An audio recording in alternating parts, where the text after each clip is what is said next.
वाहिगुरू जी का खालसा वाहिगुरू जी की फतेह। TV 84 ਦੇ ਸਾਰੇ ਦਰਸ਼ਕ ਤੇ ਸਰੋਤੇ ਜਿਹੜੇ ਇਸ ਵਕਤ ਸਾਡੇ ਨਾਲ ਨਾਰਥ ਅਮਰੀਕਾ ਦੇ ਵਿੱਚੋਂ ਜੁੜੇ ਆ ਜਾਂ ਫਿਰ ਸੋਸ਼ਲ ਮੀਡੀਆ ਤੇ ਸਾਨੂੰ ਦੁਨੀਆ ਭਰ ਦੇ ਵਿੱਚ ਦੇਖ ਰਹੇ ਆ, ਮੈਂ ਅਮਰਵੀਰ ਸਿੰਘ TV 84 ਦੇ ਸੱਚੋ ਸੱਚ ਪ੍ਰੋਗਰਾਮ ਦੇ ਵਿੱਚ ਆਪ ਸਭ ਦਾ ਤਹਿ ਦਿਲੋਂ ਸਵਾਗਤ ਕਰਦਾ। ਵਿਊਅਰਸ, ਅੱਜ ਅਸੀਂ 25 ਸਤੰਬਰ 2024 ਤੇ ਨਾਨਕਸ਼ਾਹੀ ਸੰਮਤ 556 ਅੱਜ ਦਾ ਜਿਹੜਾ ਹੈਗਾ 11 ਅੱਸੂ ਦਾ ਦਿਨ ਬਣਦਾ ਨਾਨਕਸ਼ਾਹੀ ਸੰਮਤ ਦੇ ਮੁਤਾਬਕ ਇਸ ਦਿਨ ਵਿਚਾਰ ਚਰਚਾ ਕਰਨ ਜਾ ਰਹੇ ਹਾਂ। ਤੇ ਹਰ ਰੋਜ਼ ਦੀ ਤਰ੍ਹਾਂ doctor Amarjit Singh Khalistan affair centre ਦੇ ਸੰਚਾਲਕ ਸਾਡੇ ਨਾਲ ਇਸ ਵਕਤ ਜੁੜੇ ਹੋਏ ਆ ਸਟੂਡੀਓ ਦੇ ਵਿੱਚ। ਆਓ ਉਹਨਾਂ ਨਾਲ ਮਿਲ ਕੇ ਅੱਜ ਦੇ ਇਸ ਪ੍ਰੋਗਰਾਮ ਦੀ ਸ਼ੁਰੂਆਤ ਕਰਦੇ ਹਾਂ। ਡਾਕਟਰ ਸਾਹਿਬ, ਤੁਹਾਡਾ ਸਵਾਗਤ ਹੈ ਜੀ। ਵਾਹਿਗੁਰੂ ਜੀ ਕਾ ਖਾਲਸਾ ਵਾਹਿਗੁਰੂ ਜੀ ਕੀ ਫਤਿਹ ਜੀ। ਹਾਂਜੀ, ਅਮਰਵੀਰ ਸਿੰਘ ਜੀ ਤੁਹਾਨੂੰ ਵੀ ਤੇ TV 84 ਦੇ ਬਹੁਤ ਹੀ ਪਿਆਰੇ ਸੋਹਣੇ ਸਿਆਣੇ ਦੁਨੀਆ ਭਰ 'ਚ ਬੈਠੇ ਵਿਊਅਰਸ ਨੂੰ ਵੀ ਵਾਹਿਗੁਰੂ ਜੀ ਕਾ ਖਾਲਸਾ ਵਾਹਿਗੁਰੂ ਜੀ ਕੀ ਫਤਿਹ। ਸਾਡੇ ਬਹੁਤ ਹੀ ਪਿਆਰੇ ਮੁਸਲਮਾਨ ਭੈਣਾਂ ਭਰਾਵਾਂ ਨੂੰ ਅਸਲਾਮ ਵਾਲੇਕੁਮ ਜੀ। ਗੰਗਾ ਜਮਨੀ ਤਹਿਜ਼ੀਬ ਦੇ ਹਿੰਦੂ ਤਵੀਆਂ ਨੂੰ ਨਮੋ ਨਮः ਜੀ। ਡਾਕਟਰ ਸਾਹਿਬ, ਸ਼ੁਰੂਆਤ ਕਰੀਏ ਅੱਜ ਦੀ ਸਪਾਂਸਰਸ਼ਿਪ ਤੋਂ। ਜਿਹੜਾ ਅੱਜ ਦਾ ਸੱਚੋ ਸੱਚ ਪ੍ਰੋਗਰਾਮ ਹੈ ਇਹ ਟੋਰਾਂਟੋ ਤੋਂ ਵੀਰ ਕੁਲਦੀਪ ਸਿੰਘ ਤੇ ਉਹਨਾਂ ਦੇ ਭਰਾ ਮੁਖਤਿਆਰ ਸਿੰਘ ਹੋਰਾਂ ਵੱਲੋਂ ਸਪਾਂਸਰ ਕੀਤਾ ਗਿਆ ਆ। ਉਹਨਾਂ ਨੇ ਅੱਜ ਦੀ ਸਪਾਂਸਰਸ਼ਿਪ ਦੇ ਲਈ ਇਹੀ ਸੁਨੇਹਾ ਦਿੱਤਾ ਆ ਕਿ ਭਾਈ ਤੁਸੀਂ ਚੜ੍ਹਦੀ ਕਲਾ ਦੇ ਵਿੱਚ ਰਹੋ ਤੇ ਜਿਹੜੇ ਪੰਥਕ ਕਾਰਜ ਨੇ ਮੀਡੀਆ ਦੇ ਪਿੜ ਦੇ ਵਿੱਚ TV 84 ਜਿਹੜਾ ਕੰਮ ਕਰ ਰਿਹਾ ਇਸ ਨੂੰ ਅੱਗੇ ਵਧਾਉਣ ਦੇ ਲਈ ਜਿਹੜੀ ਸਹਾਇਤਾ ਉਹ ਵੀ ਕਰ ਰਹੇ ਨੇ ਤੇ ਬਾਕੀਆਂ ਨੂੰ ਵੀ ਬੇਨਤੀ ਕੀਤੀ ਹੈ ਕਿ ਤੁਸੀਂ ਭਾਈ ਇਸ ਪ੍ਰੋਜੈਕਟ ਦਾ ਵੀ ਸਾਥ ਦਿਓ TV 84 ਦਾ, ਤੇ ਨਾਲ ਹੀ ਨਾਲ ਜਿਹੜਾ ਵੀ ਬੰਦਾ ਜਿਹੜੀ ਵੀ ਆਰਗੇਨਾਈਜੇਸ਼ਨ ਕੌਮੀ ਪੱਖ ਤੋਂ ਕੋਈ ਕੰਮ ਕਰ ਰਹੀ ਹੈ, ਜਿਸ ਕਿਸੇ ਨਾਲ ਤਰੀਕੇ ਨਾਲ ਵੀ ਉਹਨਾਂ ਦੀ ਮਦਦ ਕੀਤੀ ਜਾ ਸਕਦੀ ਹੈ ਉਹ ਮਦਦ ਕਰੋ।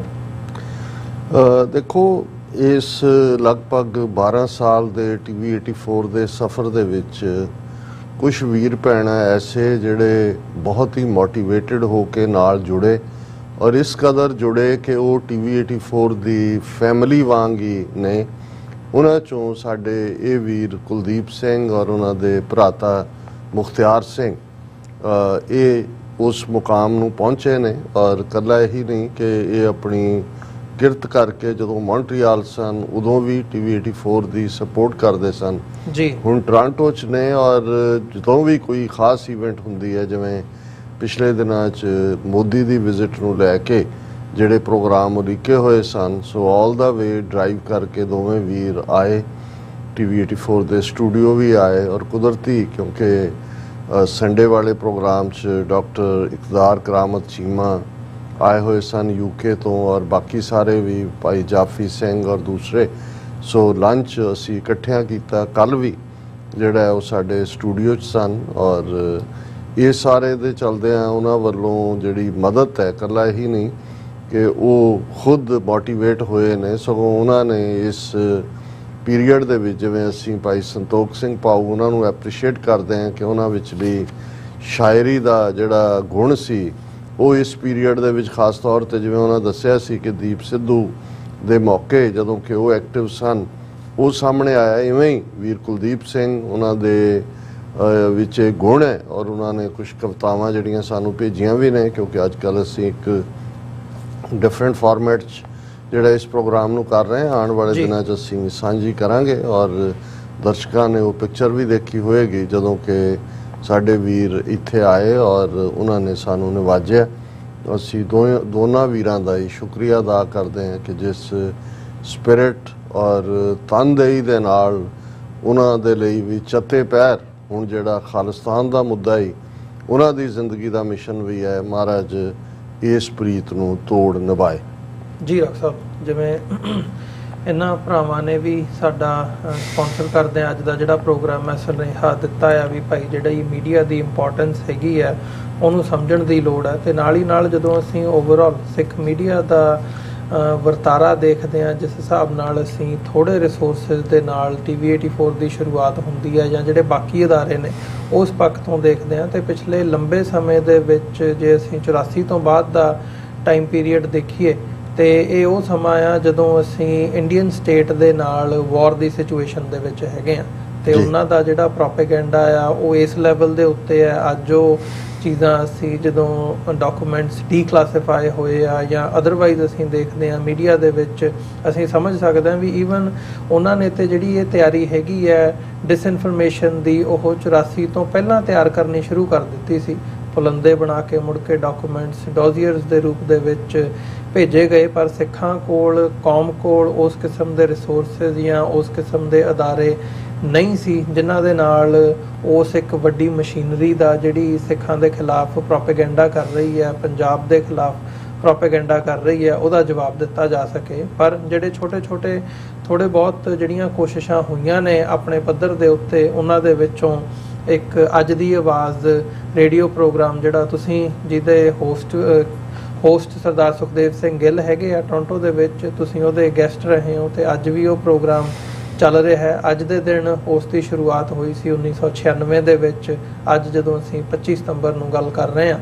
ਸੋ ਉਸ ਹਵਾਲੇ ਨਾਲ ਵੀ ਮੈਂ ਚਾਹੂੰਗਾ ਵੀ ਅੱਜ ਦੀ ਆਵਾਜ਼ ਰੇਡੀਓ ਪ੍ਰੋਗਰਾਮ ਦਾ ਜਿੱਥੇ ਜ਼ਿਕਰ ਕਰਦੇ ਹਾਂ, ਤੁਸੀਂ ਸਾਡੇ ਦਰਸ਼ਕਾਂ ਦੇ ਨਾਲ ਸਿੱਖ ਮੀਡੀਆ ਦੀ ਜਿਹੜੀ ਇੰਪੋਰਟੈਂਸ ਹੈਗੀ ਹੈ ਤੇ ਕਿਵੇਂ ਇਹ ਸਫ਼ਰ ਛੋਟੇ-ਛੋਟੇ ਸਟੈਪਸ, ਬੇਬੀ ਸਟੈਪਸ ਤੋਂ ਹੁੰਦਾ ਹੋਇਆ ਅੱਜ ਇੱਕ ਉਸ ਥਾਂ ਦੇ ਉੱਤੇ ਪਹੁੰਚਿਆ ਆ ਜਿੱਥੇ ਅਸੀਂ ਉਹ ਨੈਰੇਟਿਵ ਚੇਂਜ ਹੁੰਦਾ ਦੇਖ ਰਹੇ ਹਾਂ। ਭਾਵੇਂ ਉਹ ਇਸ ਵਕਤ ਹਰਦੀਪ ਸਿੰਘ ਨਿੱਜਰ ਦੀ ਸ਼ਹਾਦਤ ਦੇ ਨਾਲ ਗੱਲ ਜਾ ਕੇ ਜੁੜਦੀ ਹੈ ਵੀ ਜਦੋਂ ਉਹਨਾਂ ਦਾ ਖੂਨ ਡੁੱਲਿਆ ਤਾਂ ਇੱਕਦਮ ਉਹ ਤਬਦੀਲੀ ਜਿਹੜੇ ਇੰਨੇ ਸਾਲਾਂ ਤੋਂ ਜਾਂ ਇੰਨੇ ਦਹਾਕਿਆਂ ਤੋਂ ਅਸੀਂ ਦੇਖ ਰਹੇ ਹਾਂ, ਇੱਕ ਟੈਰਰਿਜ਼ਮ ਦੇ ਨਾਲ ਜੋੜ ਕੇ ਗੱਲ ਕੀਤੀ ਜਾ ਰਹੀ ਸੀ ਤੇ ਅੱਜ ਉਹਨਾਂ ਬੰਦਿਆਂ ਨੂੰ ਜਾਂ ਉਹਨਾਂ ਆਰਗੇਨਾਈਜੇਸ਼ਨਸ ਨੂੰ ਸਿੱਖ ਐਕਟਿਵਿਜ਼ਮ ਦੇ ਨਾਲ ਜੋੜ ਕੇ ਦੇਖਿਆ ਜਾ ਰਿਹਾ ਹੈ ਈਵਨ ਇੰਟਰਨੈਸ਼ਨਲ ਮੀਡੀਆ ਦੇ ਵਿੱਚ। ਤੇ ਇਹ ਜਿਹੜੀ ਦੇਣ ਹੈ, ਇਸ ਦੇ ਵਿੱਚ ਸਿੱਖ ਮੀਡੀਆ ਦਾ ਅਹਿਮ ਰੋਲ ਹੈ ਇੱਕ ਨੈਰੇਟਿਵ ਨੂੰ ਚੇਂਜ ਕਰਨ ਦੇ ਵਿੱਚ।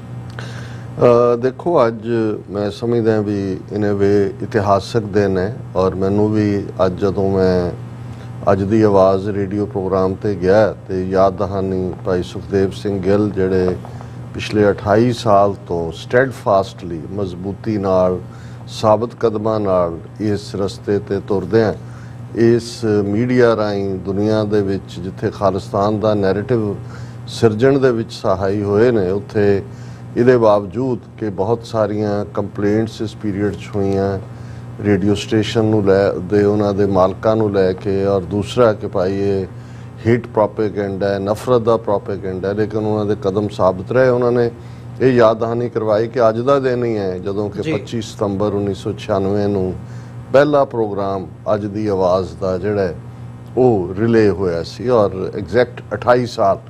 ਤੇ ਮੈਂ ਕਿਹਾ ਜੀ 28 ਸਾਲ ਤੇ ਅੱਜ ਦੀ ਆਵਾਜ਼ ਕਰਦੇ ਕਰਦੇ 28 ਸਾਲ ਗੁਜ਼ਰ ਗਏ। ਇਹ ਤਾਂ ਪੂਰਾ ਇੱਕ ਯੁੱਗ ਹੁੰਦਾ ਔਰ ਇਹਦੇ 'ਚ ਕੋਈ ਦੋ ਰਾਵਾਂ ਨਹੀਂ ਨੇ ਕਿ ਜੇ ਅਸੀਂ ਮੀਡੀਆ ਦੀ ਗੱਲ ਤਾਂ ਕਰਾਂਗੇ, ਮੀਡੀਆ ਦੀ ਇੰਪੋਰਟੈਂਸ ਬਾਰੇ ਆਲਮੋਸਟ ਕਿਸੇ ਨਾ ਕਿਸੇ ਆਨੇ ਬਹਾਨੇ ਗੱਲਬਾਤ ਕਰਦੇ, ਪਰ ਇਸ ਜੇ ਸਕਸੈਸ ਨੂੰ ਅਸੀਂ ਸੈਲੀਬ੍ਰੇਟ ਕੀਤਾ, ਅੱਜ ਉਹਨਾਂ ਦੇ ਪ੍ਰੋਗਰਾਮ ਦੇ ਵਿੱਚ ਵੀ ਵੱਡਾ ਹਿੱਸਾ ਇਸ ਦੇ ਉੱਤੇ ਗੱਲਬਾਤ ਸੀ। ਫਿਰ ਇਸ ਦੇ ਪਾਇਨੀਅਰ ਖਾਸ ਤੌਰ ਤੇ ਕੈਨੇਡਾ ਦੇ ਵਿੱਚ ਸਿੱਖ ਮੀਡੀਆ ਦੇ ਨੁਕਤਾ ਨਿਗਾਹ ਤੋਂ ਰੇਡੀਓ ਪ੍ਰੋਗਰਾਮ ਵੀ ਅਣਖੀਲਾ ਪੰਜਾਬ ਔਰ ਟੀਵੀ ਪ੍ਰੋਗਰਾਮ ਵੀ ਅਣਖੀਲਾ ਪੰਜਾਬ ਰਨ ਕਰਨ ਵਾਲੇ ਜਿਹੜੇ 80s ਦੇ ਵਿੱਚ, ਕਿਉਂਕਿ ਅਸੀਂ 1996 ਤੋਂ ਇਸ ਅੱਜ ਦੀ ਆਵਾਜ਼ ਦੀ ਗੱਲ ਕਰ ਰਹੇ ਹਾਂ, ਲੇਕਿਨ 1980 ਤੋਂ ਇੱਕਦਮ ਬਾਅਦ ਜਿਹੜਾ 1984 ਤੱਕ ਪਹੁੰਚਦੇ ਹਾਂ, ਬੇਸ਼ੱਕ ਪਹਿਲਾਂ ਉਹ ਪੰਜਾਬੀ ਗੀਤ ਜਾਂ ਗਾਣਿਆਂ ਦਾ ਪ੍ਰੋਗਰਾਮ ਸੀ, ਪਰ ਜਿਵੇਂ ਜੂਨ 84 ਤੋਂ ਬਾਅਦ ਸੁਖਵਿੰਦਰ ਸਿੰਘ ਹੰਸਰਾ ਉਹਨਾਂ ਨੇ ਇੱਕ ਪੂਰਾ ਨੈਰੇਟਿਵ ਸਿਰਜਿਆ।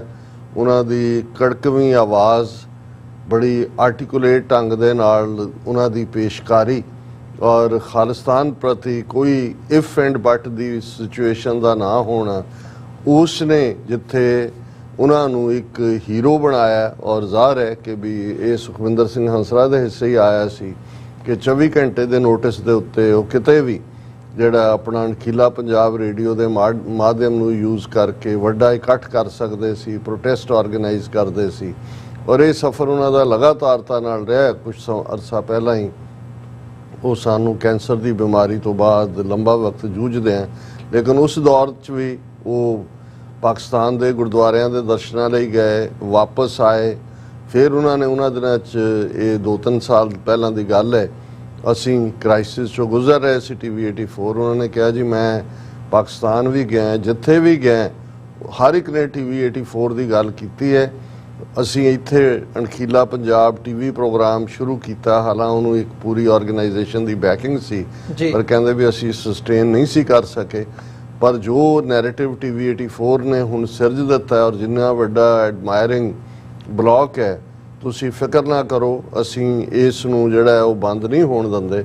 ਔਰ ਬੜੇ ਸ਼ਾਰਟ ਅਰਸੇ ਦੇ ਵਿੱਚ ਉਹਨਾਂ ਨੇ ਖੁਦ ਇਨੀਸ਼ੀਏਟਿਵ ਲੈ ਕੇ ਜਿਹੜਾ ਟੀਵੀ 84 ਦਾ ਫੰਡ ਰੇਜ਼ਿੰਗ ਕਰਕੇ $50,000 ਤੋਂ ਜ਼ਿਆਦਾ ਜਿਹੜਾ ਜਿੰਨਾ ਕਿ ਉਦੋਂ ਸਾਡੇ ਤੇ ਡੈਟ ਚੱਲ ਰਿਹਾ ਸੀ ਉਹਨਾਂ ਨੇ ਭੇਜਿਆ। ਸੋ ਮੈਂ ਸਮਝਦਾ ਵੀ ਗੱਲ ਜਦੋਂ ਤੁਸੀਂ ਇੰਨੇ ਵੱਡੇ ਐਨਮੀ ਦੇ ਨਾਲ, ਔਰ ਬੀਤੇ ਦਿਨਾਂ 'ਚ ਵੀ ਅਸੀਂ ਗੱਲ ਕੀਤੀ ਸੀ ਕਿ ਇਹ ਤਾਂ ਉਹਨਾਂ ਦੇ ਨਾਲ ਸਾਡਾ ਵਾਹ ਹੈ ਜਿਨ੍ਹਾਂ ਨੇ 3,500 ਸਾਲ ਪਹਿਲਾਂ ਆਪਣੇ ਵਿਰੋਧੀਆਂ ਨੂੰ ਖਤਮ ਕਰਨ ਦੇ ਲਈ ਆਪਣੀ ਜਿਹੜੀ ਉਹਨਾਂ ਦੀ ਝੂਠੀ ਸਿਵਲਾਈਜੇਸ਼ਨ ਸੀ ਉਹਨੂੰ ਆਰੀਅਨ ਬਣਾ ਕੇ, ਕੁਲੀਨ ਬਣਾ ਕੇ ਜੀ, ਔਰ ਦੂਸਰਿਆਂ ਨੂੰ ਅਸੁਰ ਦੱਸ ਕੇ ਸੁਰ ਆਪ ਬਣ ਗਏ, ਦੇਵਤੇ ਔਰ ਰਾਖਸ਼। ਇਹੀ ਕਾਰਨ ਹੈ ਕਿ ਜਿਹੜੀ ਇਹਨਾਂ ਦੀ ਮੁੱਢਲੀ ਉਸ ਧਰਤੀ ਤੇ ਕਬਜ਼ੇ ਦੀ ਲੜਾਈ ਹੈ ਉਹ ਆਰੀਅਨ ਵਰਸਸ ਦਰਾਵੜ ਤੁਹਾਨੂੰ ਨਜ਼ਰ ਨਹੀਂ ਆਉਂਦੀ ਵੀ ਇਹਨਾਂ ਨੇ ਕਿਵੇਂ ਜ਼ੁਲਮ ਕੀਤੇ, ਕਿਵੇਂ ਪਾਣੀ ਨੂੰ ਵੀ ਹਥਿਆਰ ਦੇ ਤੌਰ ਤੇ ਵਰਤਿਆ।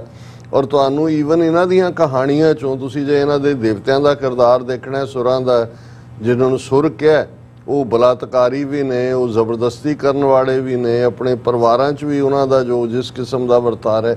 ਲੇਕਿਨ ਈਵਨ ਇਹਨਾਂ ਦੇ ਨੈਰੇਟਿਵ 'ਚੋਂ ਵੀ ਤੁਹਾਨੂੰ ਇੱਕ ਵੀ ਜਿਨ੍ਹਾਂ ਨੂੰ ਅਸੁਰ ਕਿਹਾ ਜਾਂ ਰਾਖਸ਼ ਕਿਹਾ, ਉਹਨਾਂ ਦਾ ਤੁਹਾਨੂੰ ਇਹ ਨਹੀਂ ਮਿਲੇਗਾ ਵੀ ਉਹਨਾਂ 'ਚੋਂ ਕੋਈ ਬਲਾਤਕਾਰੀ ਹੈ। ਈਵਨ ਇਹਨਾਂ ਨੇ ਵੀ ਉਸ ਨੈਰੇਟਿਵ ਨੂੰ ਉਹਨਾਂ ਲਈ ਇੰਨਾ ਹੀ ਕਾਫੀ ਸੀ ਕਿ ਜਿਹਨੂੰ ਮਾਰਨਾ ਹੈ ਉਹਨੂੰ ਤੁਸੀਂ ਰਾਖਸ਼ ਡਿਕਲੇਅਰ ਕਰ ਦਿਓ। ਔਰ ਜੇ ਇਹਨਾਂ ਨੇ ਜਿਹੜਾ ਕਸ਼ਤਰੀ ਕਲੈਨ ਨੂੰ ਚੁੱਕਿਆ ਆਪਣੇ ਉਹ ਸਾਰੇ ਸਾਹਿਤ ਦੇ ਵਿੱਚ ਵੀ, ਤੇ ਉਹਦੇ 'ਚ ਇਹ ਸੀ ਕਿ ਜੀ ਇਹ ਜਿਹੜੇ ਰਾਖਸ਼ ਨੇ ਇਹ ਜਦੋਂ ਸਾਡੇ ਰਿਸ਼ੀ ਮੁਨੀ ਯੱਗ ਕਰਦੇ ਸੀ ਉਹਨੂੰ ਯੱਗਸ਼ਾਲਾ ਨੂੰ ਆ ਕੇ ਜਿਹੜਾ ਉਹ ਭ੍ਰਿਸ਼ਟ ਦਿੰਦੇ ਸੀ ਔਰ ਉਹਨਾਂ ਨੂੰ ਮਾਰਨਾ ਜਿਹੜਾ ਇਹ ਬੜਾ ਉੱਤਮ ਕੰਮ ਹੈ ਔਰ ਕਸ਼ਤਰੀਆਂ ਦੇ ਜ਼ਿੰਮੇ ਇਹ ਕੰਮ ਹੈ। ਸੋ ਤੁਸੀਂ ਇਹ ਦੇਖੋਗੇ ਕਿ ਜਿਹੜਾ ਇਸ ਕਦਰ ਜ਼ੁਲਮ ਹੈ, ਔਰ ਈਵਨ ਇੱਥੋਂ ਤੱਕ ਨਹੀਂ ਜੇ ਈਵਨ ਜਿਨ੍ਹਾਂ ਨੂੰ ਪੁਰਾਣਾ ਨੇ ਅਵਤਾਰ ਬਣਾਇਆ ਉਹਨਾਂ 'ਚ ਰਾਮ ਜੀ, ਕ੍ਰਿਸ਼ਨ ਜੀ ਦੂਜੇ ਨੇ। ਹੁਣ ਤੁਸੀਂ ਰਾਮ ਜੀ ਦਾ ਵਰਤਾਰਾ ਦੇਖੋਗੇ ਕਿ ਉਹਨਾਂ ਨੇ ਜੇ ਸ਼ੰਭੁਕ ਦਾ ਵੱਧ ਕੀਤਾ ਹੈ, ਉਸ ਦਾ ਮਰਡਰ ਕੀਤਾ, ਉਹਦੀ ਜਸਟੀਫਿਕੇਸ਼ਨ ਲਈ ਕੋਈ ਕਹਾਣੀ ਬਣਾਈ ਹੋਈ ਹੈ ਕਿਉਂਕਿ ਉਹ ਅਸੁਰ ਹੈ। ਜੇ ਏਕਲਵਯ ਜਿਹੜਾ ਕਿ ਇੱਕ ਗਰੀਬ ਦਲਿਤ ਜਿਹੜਾ ਬੱਚਾ ਹੈ, ਕਿਉਂਕਿ ਇਹ ਜਦੋਂ ਅਸੀਂ ਟਰਾਈਬਲ ਆਦੀਵਾਸੀ ਕਹਿੰਦੇ ਹਾਂ, ਆਦ ਦਾ ਮਤਲਬ ਹੀ ਹੁੰਦਾ ਮੁੱਢ ਤੋਂ ਰਹਿਣ ਵਾਲੇ। ਸੋ ਇਹ ਕਿੰਨੀਆਂ ਸਦੀਆਂ ਪਹਿਲਾਂ ਤਾਂ ਰਾਖਸ਼ ਕਹਿ ਕੇ ਉਹਨਾਂ ਨੂੰ ਕੀਤਾ, ਫਿਰ ਉਹਨਾਂ ਨੂੰ ਜਿਹੜਾ ਉਹ ਸ਼ੂਦਰ ਬਣਾ ਦਿੱਤਾ ਜਾਂ ਅਛੂਤ ਬਣਾ ਦਿੱਤਾ ਤੇ ਉਹਨਾਂ ਦੇ ਸਾਰੇ ਹਕੂਕ ਖੋਹ ਲਏ। ਲੇਕਿਨ ਉਹਨੂੰ ਫਿਰ ਜਸਟੀਫਾਈ, ਇਹ ਨਹੀਂ ਵੀ ਉਦੋਂ ਜਸਟੀਫਾਈ ਕੀਤਾ, ਅੱਜ 3,500 ਸਾਲ ਬਾਅਦ ਵੀ ਤੁਸੀਂ ਇਹਨਾਂ ਦੇ ਸ਼ੰਕਰਾਚਾਰੀਆਂ ਦੇ ਪ੍ਰਵਚਨ ਸੁਣੋ। ਈਵਨ ਗਾਂਧੀ ਵਰਗਾ ਜਿਹਨੂੰ ਵੱਡਾ ਇੱਕ ਐਪੋਸਟਲ ਆਫ ਨਾਨ ਵਾਇਲੈਂਸ ਬਣਾ ਕੇ ਪੇਸ਼ ਕੀਤਾ ਗਿਆ ਜੀ, ਉਹ ਵੀ ਜ਼ਾਤ ਪਾਤੀ ਸਿਸਟਮ ਨੂੰ ਜਸਟੀਫਾਈ ਕਰੇਗਾ। ਵਰਣ ਵਿਵਸਥਾ ਬੜੀ ਜ਼ਰੂਰੀ ਹੈ, ਤਾਂ ਰੀੜ ਦੀ ਹੱਡੀ ਹੈ, ਤਾਂ ਹੀ ਸਾਡੀ ਸਭਿਅਤਾ ਬਚੀ। ਹੁਣ ਵਰਣ ਵਿਵਸਥਾ 'ਚ ਕੀ ਹੈ, ਔਰ ਪਹਿਲਾ ਜਿਹੜਾ ਉਹਨਾਂ ਦਾ ਸਟੈਪ ਹੀ ਇਹ ਸੀ ਕਿ ਜਿਨ੍ਹਾਂ ਨੂੰ ਕੰਕਰ ਕੀਤਾ ਉਹਨਾਂ ਨੂੰ ਸ਼ੂਦਰ ਬਣਾ ਦਿੱਤਾ। ਲੇਕਿਨ ਉਹਦੀ ਜਸਟੀਫਿਕੇਸ਼ਨ ਤੁਹਾਨੂੰ ਹਰ ਇੱਕ ਦੇ ਮੂੰਹ ਉਹ ਲੱਗੇਗਾ। ਔਰ ਇਸ ਲੈਵਲ ਦਾ ਨੈਰੇਟਿਵ ਸਾਡੀ ਪ੍ਰਾਚੀਨ ਸਭਿਅਤਾ, ਸਾਡੀ ਸਾਇੰਸ, ਸਾਡਾ ਮੈਥਮੈਟਿਕਸ, ਸਾਡੇ ਵਿਮਾਨ, ਸਾਡੇ ਉਡਨ ਖਟੋਲੇ, ਸਾਡੀਆਂ ਨਿਊਕਲੀਅਰ ਮਿਜ਼ਾਈਲਾਂ ਜਿਹੜੇ ਅਗਨੀ ਬਾਣ ਨੇ ਜਾਂ ਅਸਤਰ ਨੇ, ਇਹ ਸਾਰੀਆਂ ਸਾਡੀਆਂ ਨਿਊਕਲੀਅਰ। ਔਰ ਤੁਸੀਂ ਦੇਖੋਗੇ ਕਿ ਐਵਰੇਜ ਜਿਹਨੇ ਨਾ ਸੰਸਕ੍ਰਿਤ ਪੜ੍ਹੀ ਹੈ ਨਾ ਜਿਹਨੂੰ ਮੂਲ ਤੌਰ ਤੇ ਪਤਾ ਹੈ, ਐਵਰੇਜ ਹਰ ਬੰਦਾ ਜਿਹੜਾ ਹੈ ਉਹ ਇਹ ਮੰਨ ਕੇ ਤੁਰਦਾ ਉਸ ਖਿੱਤੇ ਦਾ ਜੰਮਿਆ, ਜਿਨ੍ਹਾਂ 'ਚ ਸਿੱਖ ਮੁਸਲਮਾਨ ਵੀ ਸ਼ਾਮਲ ਨੇ ਕਿ ਵੇਦ ਬਹੁਤ ਵੱਡੀ ਚੀਜ਼ ਹੈ ਜੀ, ਬਹੁਤ ਸਾਡੀ ਵਿਕਸਿਤ ਪ੍ਰਾਚੀਨ ਸਭਿਅਤਾ ਸੀ। ਇਹ ਤਾਂ ਆਉਣ ਵਾਲੇ ਹਮਲਾਵਰਾਂ ਨੇ ਜਿਹੜਾ ਉਹਨੂੰ ਡਿਸਟਰੋਏ ਕਰਤਾ। ਜਿੰਨੀਆਂ ਸਾਡੀਆਂ ਕਾਢਾਂ ਨੇ ਉਹ ਜਰਮਨ ਵਾਲੇ ਲੈ ਗਏ, ਵੈਸਟਰਨ ਲੈ ਗਏ, ਜਿਹੜੀ ਸਾਇੰਸ ਡਿਵੈਲਪ ਕੀਤੀ ਜਾਂ ਥਿਓਰੀ ਆਫ ਰਿਲੇਟਿਵਿਟੀ ਜਾਂ ਆਇਨਸਟਾਈਨ ਜਾਂ ਨਿਊਟਨ ਜਾਂ ਉਹਨਾਂ ਨੇ ਕਾਢਾਂ ਕੱਢੀਆਂ, ਉਹ ਸਾਡੇ ਹੀ ਫਾਰਮੂਲੇ। ਇਹਨੂੰ ਕਹਿੰਦੇ ਨੇ, ਜਦੋਂ ਅਸੀਂ ਪ੍ਰੋਪੇਗੈਂਡਾ ਲਫ਼ਜ਼ ਤਾਂ 20ਵੀਂ ਸਦੀ 'ਚ ਆਇਆ, ਇਹ ਹੈ ਨੈਰੇਟਿਵ ਸਿਰਜਣਾ ਕਿ ਜਿਹਦੇ ਤੋਂ ਤੁਸੀਂ ਨਿਕਲ ਹੀ ਨਾ ਸਕੋ।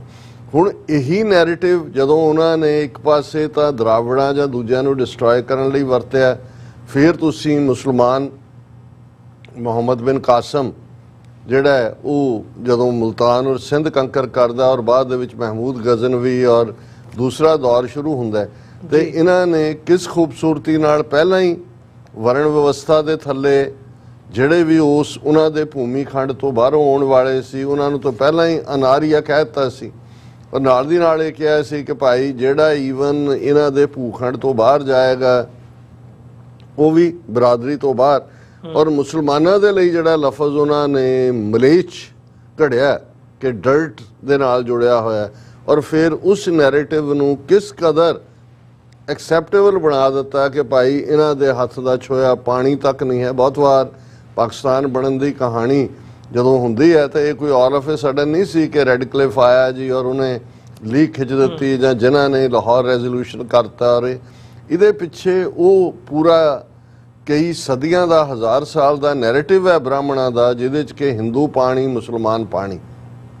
47 ਤੱਕ ਵੀ ਉਹੀ ਦੋ ਅੱਡ-ਅੱਡ ਘੜੇ, ਉਹ ਰੇਲਵੇ ਸਟੇਸ਼ਨ ਹੋਣ, ਬੱਸ ਸਟਾਪ ਹੋਣ, ਦੂਜੇ ਹੋਣ, ਔਰ ਉਹਨਾਂ ਨੂੰ ਬਿਲਕੁਲ ਆਊਟਕਾਸਟ ਕਰ ਦੇਣਾ।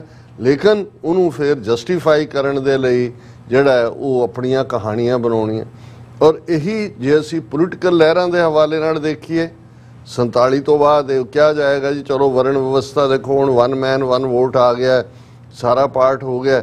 ਲੇਕਿਨ ਤੁਸੀਂ ਦੇਖੋ ਕਿ ਵੀ ਕਿਵੇਂ ਇਹਨਾਂ ਨੇ ਜਦੋਂ ਈਵਨ ਅਸੀਂ ਗਰੋ ਹੋ ਰਹੇ ਸੀ, ਹੁਣ ਜਦੋਂ ਅਸੀਂ ਪਿੱਛੇ ਮੁੜ ਕੇ ਦੇਖਦੇ ਹਾਂ ਕਿ ਨਾਰਥ ਈਸਟ ਦੇ ਵਿੱਚ ਇਹਨਾਂ ਨੇ ਕਿੰਨੇ ਜ਼ੁਲਮ ਕੀਤੇ ਨੇ ਜੀ, ਨਾਗਿਆਂ ਦੇ ਉੱਤੇ, ਮੀਜ਼ੋਆਂ ਦੇ ਉੱਤੇ, ਮਨੀਪੁਰੀਆਂ ਦੇ ਉੱਤੇ। ਔਰ ਇੱਕ ਸਾਬਕਾ ਫੌਜੀ ਅਫਸਰ ਇੱਕ ਵਾਰ ਮੈਨੂੰ ਦੱਸ ਰਹੇ ਸੀ, ਕਹਿੰਦਾ ਜੀ ਹੁਣ ਤਾਂ ਅਸੀਂ ਵੀ ਪਛਤਾਉਂਦੇ ਹਾਂ ਵੀ ਸਾਡੇ ਤੋਂ ਕਿੰਨੇ ਜ਼ੁਲਮ ਕਰਵਾਏ ਗਏ ਕਿ ਤੁਰੇ ਜਾਂਦੇ ਕਹਿੰਦੇ ਵੀ ਜੇ ਸਾਡੀ ਪਲਾਟੂਨ ਕੋਈ ਮਾਰਚ ਕਰ ਰਹੀ ਹੈ ਤਾਂ ਕੋਈ ਤੀਰ ਕਿਸੇ ਪਾਸਿਓਂ ਆਇਆ ਭਾਵੇਂ ਕਿਸੇ ਦੇ ਨਹੀਂ ਲੱਗਾ ਤੇ ਅਸੀਂ ਕਹਿੰਦੇ ਵੀ ਸਾਰੇ ਪਿੰਡ ਨੂੰ ਸਾੜ ਦਿੰਦੇ ਸੀ, ਅੱਗ ਲਾ ਦਿੰਦੇ ਸੀ। ਕਈ ਵਾਰ ਉਹਨਾਂ ਦਾ ਉਹੀ ਆਟਾ ਡੁੱਲਿਆ ਹੋਇਆ, ਦੂਜਾ ਬੱਚੇ ਰਹਿ ਕੇ ਦੌੜ ਰਹੇ, ਕਈ ਅੱਗ ਦੇ ਵਿੱਚ ਝੁਲਸੇ ਹੁੰਦੇ ਸੀ।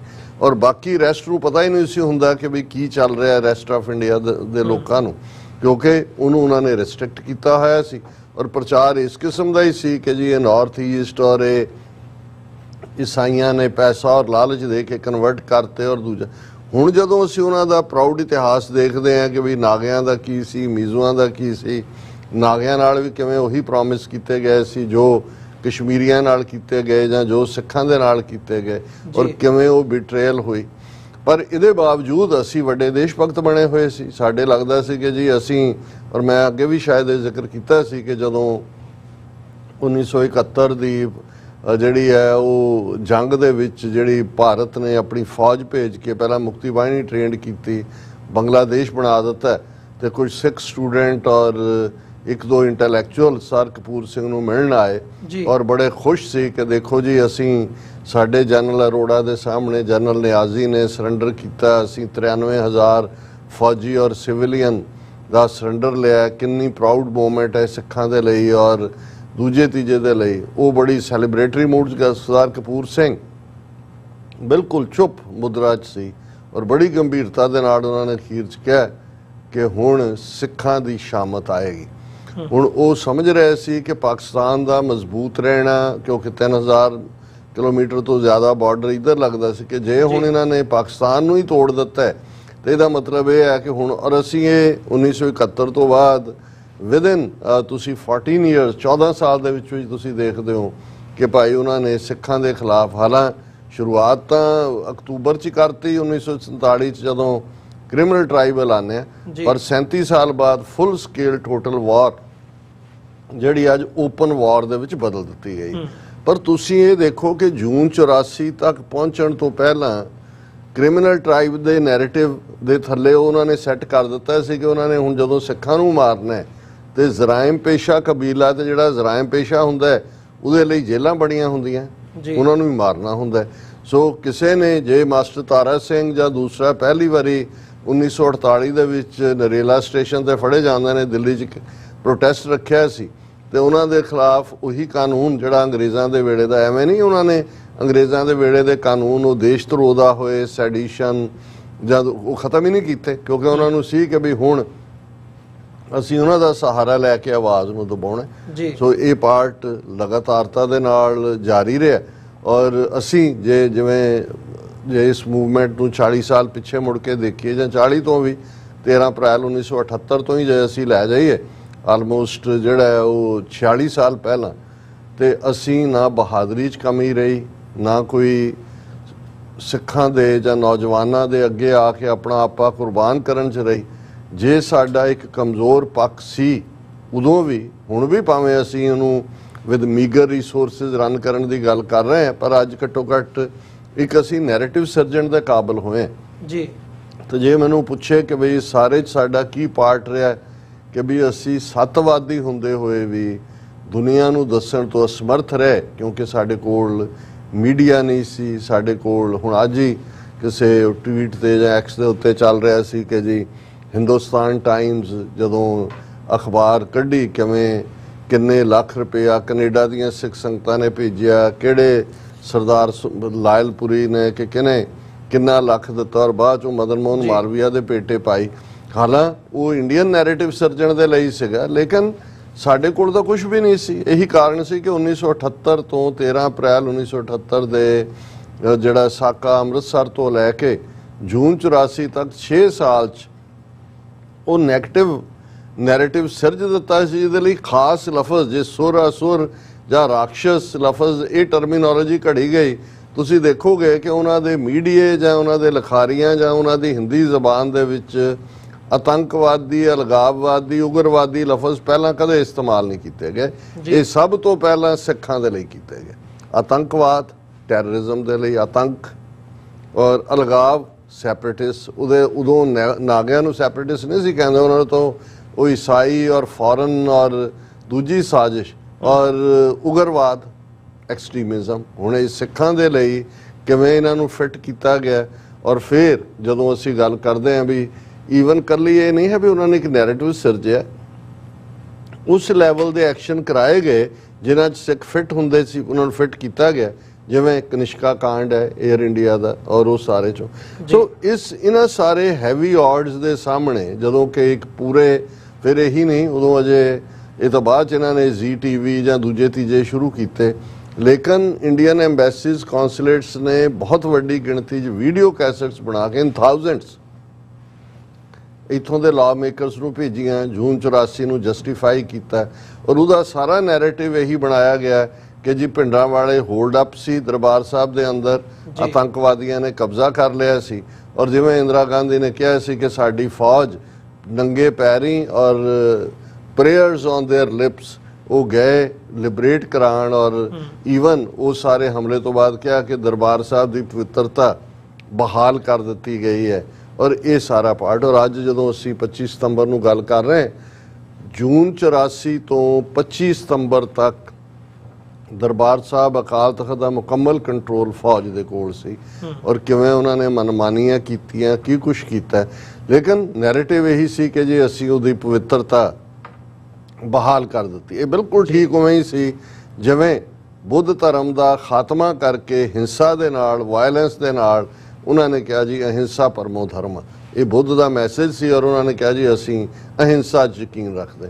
ਹੁਣ ਇਸ ਸਾਰੇ ਨੂੰ ਕਿਵੇਂ ਡਾਇਸਪੋਰਾ ਸਿੱਖ, ਪੰਜਾਬ ਤਾਂ ਉਦੋਂ ਵੀ ਬੇਬਸ ਸੀ, ਅੱਜ ਵੀ ਬੇਬਸ ਨੇ, ਬਾਰਿੰਗ ਥੋੜ੍ਹੇ ਬਹੁਤ ਸੋਸ਼ਲ ਮੀਡੀਆ ਦੇ, ਉਹ ਵੀ ਜੇ ਕਿਸੇ ਦੇ ਕੋਈ ਸ਼ੇਅਰ ਕਰਦਾ ਜਾਂ ਅੱਗੇ ਤੋਰਦਾ ਤੇ ਉਸ ਨੂੰ ਜਿਹੜਾ ਉਹ ਬੁੱਕ ਕਰ ਲਿਆ ਜਾਂਦਾ। ਹੁਣ ਤਾਂ ਨਵਾਂ ਕਾਨੂੰਨ ਨਿਆਏ ਸੰਹਿਤਾ ਦਾ ਬਣਾ ਦਿੱਤਾ, ਲੇਕਿਨ ਇਹ ਕ੍ਰੈਡਿਟ ਬਾਹਰਲੇ ਸਿੱਖਾਂ ਨੂੰ ਜਾਂਦਾ। ਬੇਸ਼ੱਕ ਪਹਿਲੇ ਨਿਊਜ਼ਪੇਪਰ, ਪ੍ਰਿੰਟ ਮੀਡੀਆ, ਇੱਧਰ ਇੰਡੋ ਕੈਨੇਡੀਅਨ ਟਾਈਮ ਸ਼ੁਰੂ ਹੋਇਆ, ਉੱਧਰ ਜਿਹੜਾ ਉਹ ਦੇਸ਼ ਪ੍ਰਦੇਸ਼।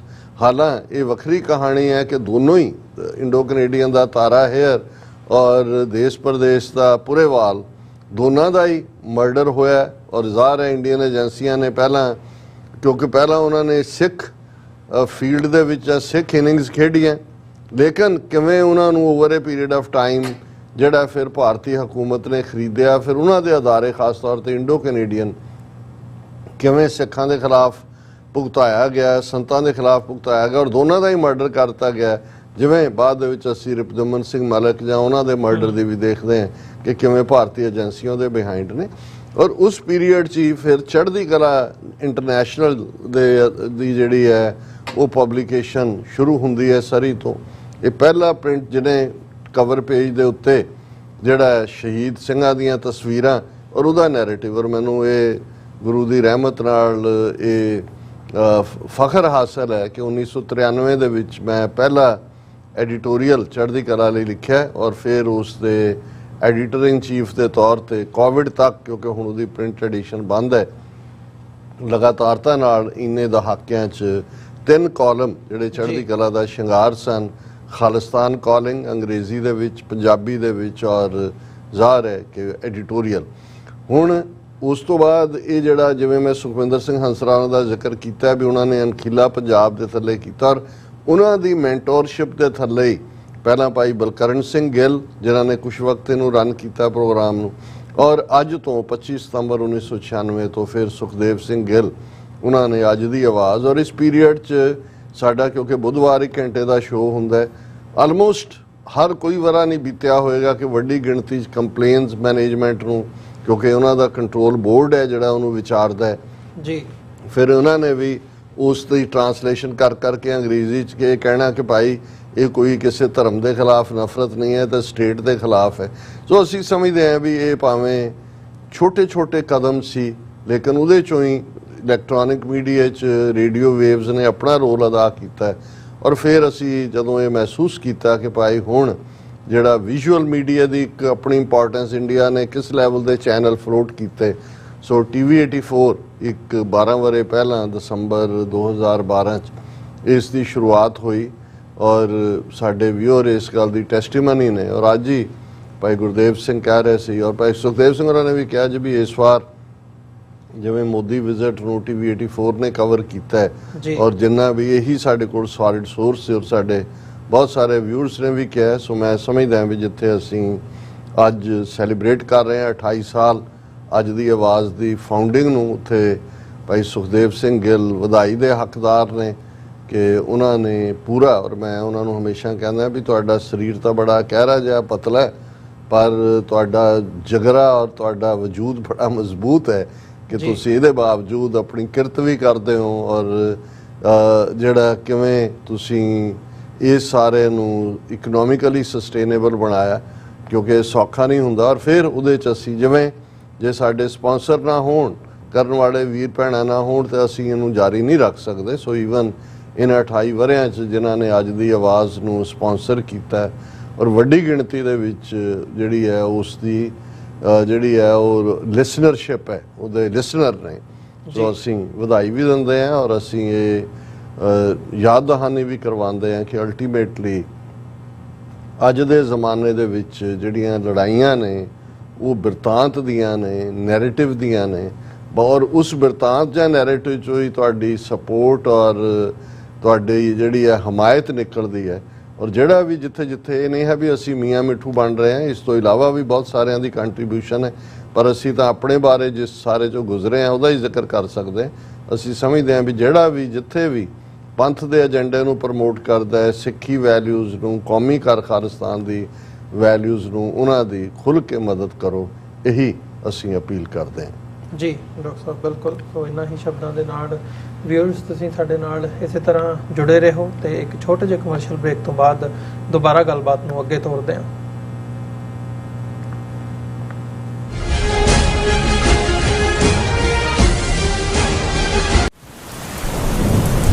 ਯੂਨਾਈਟਿਡ ਸਿੱਖ ਸੰਸਥਾ ਨੇ ਦੱਖਣੀ ਅਮਰੀਕਾ ਵਿੱਚ ਬੇਰਲ ਤੂਫਾਨ ਦੇ ਪੀੜਤਾਂ ਲਈ ਤੁਰੰਤ ਮਦਦ ਮੁਹਿੰਮ ਸ਼ੁਰੂ ਕੀਤੀ ਹੈ। ਇਸ ਭਿਆਨਕ ਤੂਫਾਨ ਨੇ ਸੈਂਟ ਵਿੰਸੈਂਟ ਅਤੇ ਗ੍ਰੇਨੇਡੀਨਸ, ਗ੍ਰੇਨੇਡਾ, ਡੋਮਿਨਿਕਾ ਅਤੇ ਬਾਰਬਾਡੋਸ ਨੂੰ ਬਹੁਤ ਨੁਕਸਾਨ ਪਹੁੰਚਾਇਆ ਹੈ। ਯੂਨਾਈਟਿਡ ਸਿੱਖ ਦੀਆਂ ਟੀਮਜ਼ ਲੋੜਵੰਦ ਲੋਕਾਂ ਲਈ ਜ਼ਰੂਰੀ ਸਮਾਨ ਅਤੇ ਖਾਣ-ਪੀਣ ਦੀਆਂ ਚੀਜ਼ਾਂ ਪਹੁੰਚਾ ਰਹੀਆਂ ਹਨ। ਤੁਹਾਡੇ ਸਹਿਯੋਗ ਦੀ ਲੋੜ ਹੈ। ਕਿਰਪਾ ਕਰਕੇ ਇਹ ਸਮਾਨ ਦਾਨ ਕਰੋ। ਖਾਣ-ਪੀਣ ਦੀਆਂ ਚੀਜ਼ਾਂ, ਤਿਰਪਾਲ, ਜਨਰੇਟਰ, ਕੱਪੜੇ, ਤੰਬੂ, ਟਾਇਲਟ ਪੇਪਰ, ਬਰਸਾਤੀ ਕੋਟ, ਸੈਨੇਟਰੀ ਪੈਡ, ਹਰੇਕ ਸਾਈਜ਼ ਦੇ ਡਾਈਪਰ ਆਦਿ। ਡੋਨੇਟ ਕਰਨ ਲਈ contact@unitedsikhs.org ਤੇ ਸੰਪਰਕ ਕਰੋ। ਮਦਦ ਕਰਨ ਲਈ ਕਿਰਪਾ ਕਰਕੇ ਸਾਡੀ ਵੈਬਸਾਈਟ ਤੇ ਡੋਨੇਟ ਕਰੋ। ਅਮਰੀਕਾ ਵਿੱਚ ਰਹਿ ਰਹੇ ਹੋ ਅਤੇ ਡਰਾਈਵਿੰਗ ਲਾਇਸੈਂਸ ਲੈਣਾ ਚਾਹੁੰਦੇ ਹੋ ਤੇ ਲੱਭ ਰਹੇ ਹੋ ਇੱਕ ਤਜਰਬੇਕਾਰ ਡਰਾਈਵਿੰਗ ਸਕੂਲ, ਤਾਂ ਤੁਹਾਡੇ ਲਈ ਹੈ ਵੱਡੀ ਖੁਸ਼ਖਬਰੀ। ਕੈਲੀਫੋਰਨੀਆ ਦਾ ਸਟਾਕਟਨ ਟਰੱਕ ਡਰਾਈਵਿੰਗ ਸਕੂਲ ਤੁਹਾਨੂੰ ਦੇਵੇਗਾ ਡਰਾਈਵਿੰਗ ਸਿਖਲਾਈ ਅਤੇ ਡਰਾਈਵਿੰਗ ਦੌਰਾਨ ਪੇਸ਼ ਆਉਂਦੀਆਂ ਮੁਸ਼ਕਲਾਂ ਨਾਲ ਨਜਿੱਠਣ ਦੀ ਸਿਖਲਾਈ। 25 ਸਾਲ ਤੋਂ ਵੀ ਵੱਧ ਦੇ ਤਜਰਬੇ ਨਾਲ ਤੁਹਾਨੂੰ ਮਿਲੇਗੀ ਡਰਾਈਵਿੰਗ ਨਾਲ ਸੰਬੰਧਿਤ ਹਰ ਤਰ੍ਹਾਂ ਦੀ ਸਿਖਲਾਈ, ਉਹ ਵੀ ਵਾਜਿਬ ਕੀਮਤ ਵਿੱਚ। ਫਿਰ ਦੇਰ ਕਿਸ ਗੱਲ ਦੀ? ਅੱਜ ਹੀ ਸੰਪਰਕ ਕਰੋ 209788330308 ਜਾਂ ਫਿਰ 2093139919 ਨੰਬਰਾਂ ਤੇ ਅਤੇ ਪਾਓ ਆਪਣਾ ਡਰਾਈਵਿੰਗ ਲਾਇਸੈਂਸ। ਕੀ ਤੁਸੀਂ ਰੋਜ਼ਾਨਾ ਕੰਮ ਤੇ ਆਪਣਾ ਵਧੇਰੇ ਸਮਾਂ ਬਿਤਾਉਣ ਤੋਂ ਪਰੇਸ਼ਾਨ ਹੋ? ਆਪਣੀ ਪੂੰਜੀ ਨੂੰ ਕੰਮ ਤੇ ਲਗਾਓ। ਸਾਡੇ ਨਾਲ ਇਨਵੈਸਟ ਕਰੋ। ਅਸੀਂ ਤੁਹਾਡੀ ਪੂੰਜੀ ਤੋਂ ਤੁਹਾਡੇ ਲਈ ਵਧੇਰੇ ਪੈਸੇ ਬਣਾ ਸਕਦੇ ਹਾਂ। ਅਸੀਂ ਪ੍ਰਾਈਵੇਟ ਇਕੁਇਟੀ ਇਨਵੈਸਟਮੈਂਟ ਫਰਮ ਹਾਂ ਤੇ ਕਮਰਸ਼ੀਅਲ ਰੀਅਲ ਏਸਟੇਟ ਵਿੱਚ ਮਾਹਿਰ ਹਾਂ। Property management, leasing, asset management, commercial real estate investment ਵਿੱਚ ਸਾਰੀਆਂ ਸੇਵਾਵਾਂ ਲਈ ਅਮਰੀਕਾ ਭਰ ਵਿੱਚੋਂ ਤੁਸੀਂ ਸਾਡੇ ਤੱਕ ਪਹੁੰਚ ਕਰ ਸਕਦੇ ਹੋ। ਆਜ਼ਾਦ ਕਮਰਸ਼ੀਅਲ ਰੀਅਲਟੀ ਸਰਵਿਸਿਜ਼ ਤੇ Azad family trust 701 Don Coast Road, suite number 204, Houston, Texas. ਤੁਸੀਂ ਸਾਨੂੰ ਸਾਡੇ ਫੋਨ ਨੰਬਰ 7136861277 ਤੇ ਸੰਪਰਕ ਕਰ ਸਕਦੇ ਹੋ। Azad commercial realty services.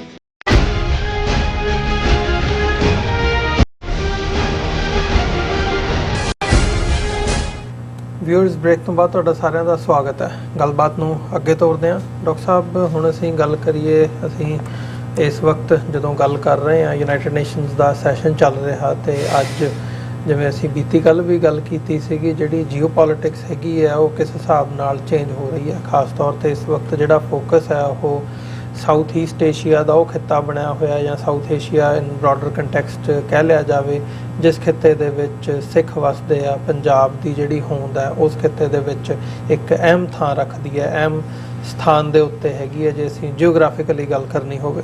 ਸੋ ਅੱਜ ਮਤਲਬ ਇੱਕ ਜਿਹੜੀ ਅਹਿਮ ਡਿਵੈਲਪਮੈਂਟ ਹੋਈ ਹੈ, ਜਿਵੇਂ ਪਿਛਲੇ ਸਮੇਂ ਦੇ ਵਿੱਚ ਬੰਗਲਾਦੇਸ਼ ਦੇ ਵਿੱਚ ਜਿਹੜਾ ਤਖਤਾ ਪਲਟ ਹੋਇਆ, ਹੁਣ ਉੱਥੇ ਜਿਹੜੀ ਇੰਟਰਮ ਗਵਰਨਮੈਂਟ ਹੈਗੀ ਹੈ ਜਾਂ ਜਿਨ੍ਹਾਂ ਨੇ ਅਗਲਾ ਸਾਰਾ ਸਿਸਟਮ ਤਿਆਰ ਕਰਨਾ ਆ ਬੰਗਲਾਦੇਸ਼ ਦੇ ਵਿੱਚ, ਜਿਹੜੀ ਚੇਂਜ ਹੈ ਉਹ ਲੈ ਕੇ ਆਂਦੀ ਹੈ।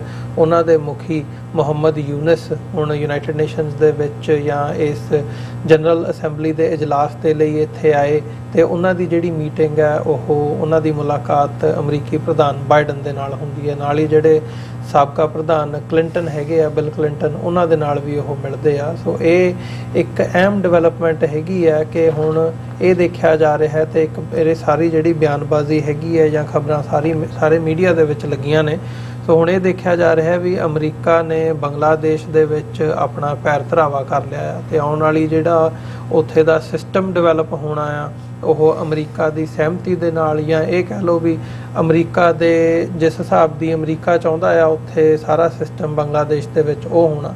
ਜਿਵੇਂ ਭਾਰਤ ਦਾ ਜਿਹੜਾ ਉੱਥੇ ਮੰਨਿਆ ਜਾ ਰਿਹਾ ਸੀ ਵੀ ਭਾਰਤ ਦਾ ਦਬਦਬਾ ਆ ਜਾਂ ਉਹਨਾਂ ਦੀ ਸ਼ੇਖ ਹਸੀਨਾ ਦੇ ਨਾਲ ਜਾਂ ਉਹਨਾਂ ਦੀ ਪਾਰਟੀ ਦੇ ਨਾਲ ਸਾਰਾ ਸਿਸਟਮ ਉਹ ਰਨ ਕਰਦੇ ਸੀ, ਹੁਣ ਉਹ ਥਾਂ ਬਦਲ ਕੇ ਇਹ ਲੱਗ ਰਿਹਾ ਵੀ ਉਹ ਅਮਰੀਕਾ ਨੇ ਲੈ ਲਈ ਹੈ। ਸੋ ਇਹ ਜਿਹੜਾ ਮੂਵ ਹੈ ਇਹਨੂੰ ਤੁਸੀਂ ਕਿਵੇਂ ਦੇਖ ਰਹੇ ਹੋ? ਅੱਜ ਦੀਆਂ ਖਬਰਾਂ ਜਿਹੜੀਆਂ ਨੇ ਉਹਦੇ ਝਰੋਖੇ ਦੇ ਵਿੱਚੋਂ ਤੇ ਨਾਲ ਹੀ ਨਾਲ ਕੀ ਐਕਸਪੈਕਟ ਕੀਤਾ ਜਾ ਸਕਦਾ ਆਉਣ ਵਾਲੇ ਸਮੇਂ ਦੇ ਵਿੱਚ, ਤੇ ਜਿਹੜੀ ਇੰਡੀਆ ਦੀ ਰਿਲੇਸ਼ਨਸ਼ਿਪ ਸੀਗੀ ਬੰਗਲਾਦੇਸ਼ ਦੇ ਨਾਲ, ਉਹਦੇ ਵਿੱਚ ਅੱਜ ਭਾਰਤ ਜ਼ਰੂਰ ਇਸ ਗੱਲ ਤੋਂ ਖਫਾ ਵੀ ਹੈ, ਚਿੜਿਆ ਵੀ ਹੈ ਤੇ ਉਹ ਰਿਐਕਟ ਵੀ ਕਰ ਰਹੇ ਨੇ ਕਿਸੇ ਨਾ ਕਿਸੇ ਲੈਵਲ ਦੇ ਉੱਤੇ।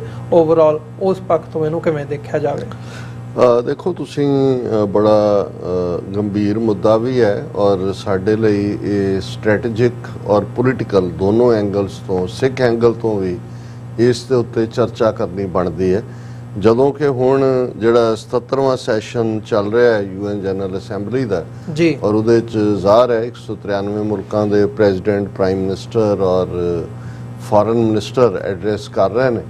ਸੋ ਉਹਨਾਂ ਨੇ ਇੱਕ ਤਾਂ UN ਐਡਰੈਸ ਕਰਨਾ ਹੁੰਦਾ ਹੈ, ਦੂਸਰੇ ਪਾਸੇ ਜਿਹੜੀਆਂ ਸਾਈਡ ਲਾਈਨ ਮੀਟਿੰਗਸ ਹੁੰਦੀਆਂ ਨੇ ਉਹਨਾਂ ਨੂੰ ਵੀ ਬੜੇ ਗੌਰ ਨਾਲ ਦੇਖਿਆ ਜਾ ਰਿਹਾ ਹੁੰਦਾ ਹੈ, ਕਿਉਂਕਿ ਇਹ ਪ੍ਰੀ ਪਲਾਨਡ ਹੁੰਦੀਆਂ ਕਿ ਵੀ ਕਿਵੇਂ, ਜਿਵੇਂ ਹੁਣ ਮੋਦੀ ਨੇ ਜਿਹੜਾ ਮੁਹੰਮਦ ਅਬਾਸ ਨਾਲ ਮੁਲਾਕਾਤ ਕੀਤੀ, ਫਲਸਤੀਨੀ ਪ੍ਰੈਜ਼ੀਡੈਂਟ ਨਾਲ, ਜ਼ੈਲੈਂਸਕੀ ਦੇ ਨਾਲ ਗੱਲਬਾਤ ਕੀਤੀ, ਇਸੇ ਤਰ੍ਹਾਂ ਕੁਵੈਤ ਦੇ ਕਰਾਊਨ ਪ੍ਰਿੰਸ ਨਾਲ ਕੀਤੀ।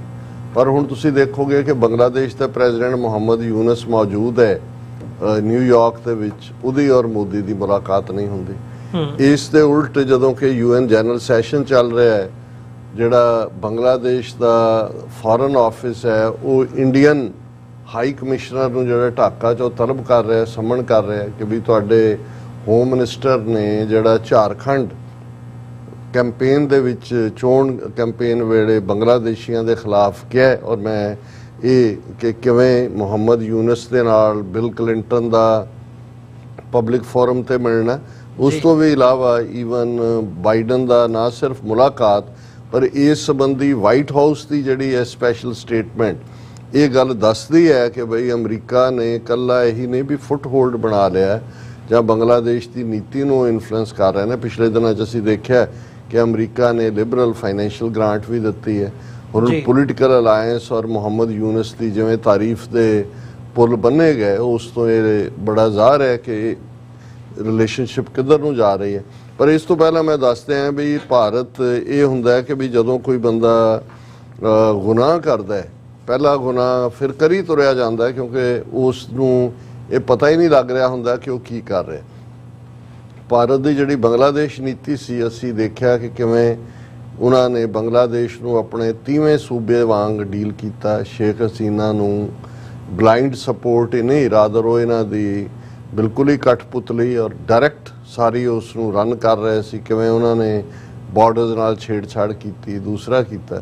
ਇਹੀ ਕਾਰਨ ਸੀ ਕਿ ਜਿਹੜੀ BNP ਪਾਰਟੀ ਜਿਨ੍ਹਾਂ ਦੀ ਖਾਲਦਾ ਜ਼ਿਆ ਨੂੰ ਬਿਹਾਈਂਡ ਬਾਰ ਕੀਤਾ, ਜਦੋਂ ਉਹ ਉਭਰੇ ਔਰ ਵਿਦਨ 5 ਅਗਸਤ ਨੂੰ ਜਿਹੜੀ ਤਬਦੀਲੀ ਹੁੰਦੀ ਹੈ ਕਿ ਜਿਹਦੇ ਸ਼ੇਖ ਹਸੀਨਾ ਵਿਦਨ 24 ਆਵਰਸ ਉੱਥੋਂ ਭੱਜਣ ਤੇ ਮਜਬੂਰ ਹੁੰਦੀ ਹੈ, ਚੇਂਜ ਹੁੰਦਾ ਹੈ, ਇੰਟਰਿਮ ਗਵਰਨਮੈਂਟ ਬਣਦੀ ਹੈ। ਬੇਸ਼ੱਕ 400 ਜਾਂ 450 ਦੇ ਕਰੀਬ ਕੁਰਬਾਨੀਆਂ ਹੁੰਦੀਆਂ ਨੇ ਮੋਸਟਲੀ ਸਟੂਡੈਂਟਸ ਦੀਆਂ, ਪਰ ਤਖਤਾ ਪਲਟੀ ਨਹੀਂ ਹੁੰਦਾ, ਫੌਜ ਨਾਲ ਲੱਗ ਜਾਂਦੀ ਹੈ, ਇੰਟਰਿਮ ਗਵਰਨਮੈਂਟ ਬਣਦੀ ਹੈ। ਮੁਹੰਮਦ ਯੂਨਸ ਜਿਹੜੇ ਨੋਬਲ ਲੌਰੀਏਟ ਨੇ, ਉਹਨਾਂ ਨੇ ਸਮਾਲ ਕਰਜ਼ੇ ਦੇ ਕੇ ਵਿਮਨ ਐਮਪਾਵਰਮੈਂਟ ਦੀ ਗੱਲ ਕਿਵੇਂ ਇਕੱਲਾ ਬੰਗਲਾਦੇਸ਼ 'ਚ ਨਹੀਂ ਹੋਈ, ਉਹਨਾਂ ਦਾ ਰੋਲ ਮਾਡਲ ਬਣਿਆ ਦੁਨੀਆ ਦੇ ਵਿੱਚ ਜੀ। ਉਹ ਆਪਣੀ ਕੈਬਨਿਟ ਬਣਾਉਂਦੇ ਨੇ ਔਰ ਮੁਹੰਮਦ ਯੂਨਸ ਅੱਜ ਬੰਗਲਾਦੇਸ਼ ਨੂੰ ਰਿਪਰੈਜ਼ੈਂਟ ਕਰ ਰਹੇ ਨੇ UN ਜਨਰਲ ਅਸੈਂਬਲੀ ਦੇ ਵਿੱਚ।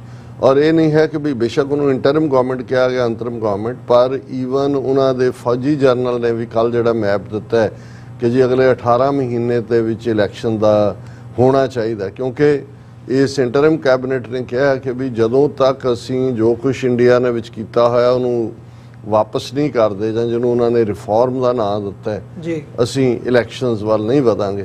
ਸੋ ਇਹਨਾਂ ਹਾਲਾਤਾਂ 'ਚ ਅਮਿਤ ਸ਼ਾਹ, ਕਿਉਂਕਿ ਇਸ ਗੱਲ ਦਾ ਧਿਆਨ ਰਹੇ ਵੀ ਝਾਰਖੰਡ ਭਾਰਤ ਦਾ ਟਰਾਈਬਲ ਸੂਬਾ, ਜਿਹੜੇ 3 ਸੂਬੇ ਬਣੇ ਟਰਾਈਬਲਸ ਦੇ, ਔਰ ਇਹ ਬਿਹਾਰ ਦਾ ਹਿੱਸਾ ਸੀ ਹੁਣ ਤੱਕ। ਔਰ ਇਸ ਗੱਲ ਦਾ ਧਿਆਨ ਰਹੇ ਵੀ ਇੱਕ ਜ਼ਮਾਨੇ ਦੇ ਵਿੱਚ ਜਦੋਂ ਬੰਗਾਲ ਪ੍ਰੋਵਿੰਸ ਕਿਹਾ ਜਾਂਦਾ ਸੀ ਮੁਗਲਾਂ ਦੇ ਵੇਲੇ ਜਾਂ ਅੰਗਰੇਜ਼ਾਂ ਦੇ ਵੇਲੇ ਵੀ, ਉਹਦਾ ਮਤਲਬ ਅੱਜ ਦਾ ਬੰਗਾਲ, ਬਿਹਾਰ ਤੇ ਉੜੀਸਾ ਸੀ। ਸੋ ਝਾਰਖੰਡ ਦਾ ਰੀਜਨ ਜਿਹੜਾ ਇਹ ਉਹਨਾਂ ਦੇ ਫੋਰੈਸਟ ਏਰੀਆ ਨੂੰ, ਆਦੀਵਾਸੀ ਪਾਪੂਲੇਸ਼ਨ ਹੈ, ਉਹਨਾਂ ਨੂੰ ਅੱਡ ਕੀਤਾ ਹੋਇਆ ਔਰ ਉੱਥੇ ਆਮ ਲੋਕਾਂ ਦਾ ਵਰਤਾਰਾ, ਉਹਨਾਂ ਦਾ ਤਾਂ ਨੈਚੁਰਲ ਵਰਤਾਰਾ ਸਦੀਆਂ ਤੋਂ ਹੈ ਔਰ ਉਹ ਆਉਂਦੇ ਜਾਂਦੇ ਨੇ। ਔਰ ਅਮਿਤ ਸ਼ਾਹ ਨੇ ਪਿਛਲੇ ਦਿਨਾਂ 'ਚ ਜਦੋਂ, ਕਿਉਂਕਿ ਝਾਰਖੰਡ 'ਚ ਵੀ ਚੋਣਾਂ ਹੋਣ ਜਾ ਰਹੀਆਂ ਔਰ ਉੱਥੇ ਅਮਿਤ ਸ਼ਾਹ ਨੇ ਬੋਲਦਿਆਂ ਇਹ ਕਿਹਾ, ਉਸ ਦੇ ਮੈਂ ਐਗਜ਼ੈਕਟ ਲਫ਼ਜ਼ ਕਹਿਣਾ ਚਾਹੁੰਦਾ ਕਿ ਵੀ ਉਹਨਾਂ ਨੇ ਇਹ ਕਿਹਾ ਕਿ ਇੱਕ ਵਾਰ ਹੁਣ ਝਾਰਖੰਡ 'ਚ ਵਿਰੋਧੀ ਪਾਰਟੀ ਦੀ ਸਰਕਾਰ ਹੈ, ਸ਼ਾਇਦ ਕਾਂਗਰਸ ਦੀ ਹੈ ਜਾਂ ਉਹਨਾਂ ਦੀ ਝਾਰਖੰਡ ਮੁਕਤੀ ਮੋਰਚਾ ਦੀ ਹੈ। ਉਹਨੇ ਕਿਹਾ ਵੀ ਇੱਕ ਵਾਰ ਝਾਰਖੰਡ 'ਚ ਸਰਕਾਰ ਬਦਲ ਦਿਓ, ਮੈਂ ਵਾਅਦਾ ਕਰਦਾ ਹਾਂ ਕਿ ਰੋਹਿੰਗਿਆ ਤੇ ਬੰਗਲਾਦੇਸ਼ੀ ਘੁਸਪੈਠੀਆਂ ਨੂੰ ਚੁਣ ਕੇ ਝਾਰਖੰਡ 'ਚੋਂ ਬਾਹਰ ਭੇਜਣ ਦਾ ਕੰਮ BJP ਕਰੇਗੀ। ਇਹ ਸਾਡੀ ਸੱਭਿਅਤਾ ਨੂੰ ਤਬਾਹ ਕਰ ਰਹੇ ਨੇ, ਸਾਡੀ ਸੰਪत्ति ਨੂੰ ਹੜਪ ਰਹੇ ਨੇ, ਸਾਡੀਆਂ ਬੇਟੀਆਂ ਦੇ ਨਾਲ ਅੱਡ-ਅੱਡ ਤਰ੍ਹਾਂ ਦੀਆਂ ਨਕਲੀ ਸ਼ਾਦੀਆਂ ਰਚਾ ਰਹੇ ਨੇ, ਇਹ ਲੁੱਟਣ ਦਾ ਕੰਮ ਵੀ ਕਰ ਰਹੇ ਨੇ। ਇੱਥੇ ਕੋਈ ਬੰਗਲਾਦੇਸ਼ੀ ਘੁਸਪੈਠੀਆਂ ਦੀ ਥਾਂ ਨਹੀਂ। ਜੇ ਇਹ ਨਾ ਰੁਕੀ ਇਹਨਾਂ ਦੀ ਘੁਸਪੈਠ ਤੇ 25-30 ਸਾਲ ਦੇ ਵਿੱਚ ਇੱਥੇ ਬੰਗਲਾਦੇਸ਼ੀ ਘੁਸਪੈਠੀਆਂ ਦੀ ਮੈਜੋਰਿਟੀ ਹੋ ਜਾਏਗੀ।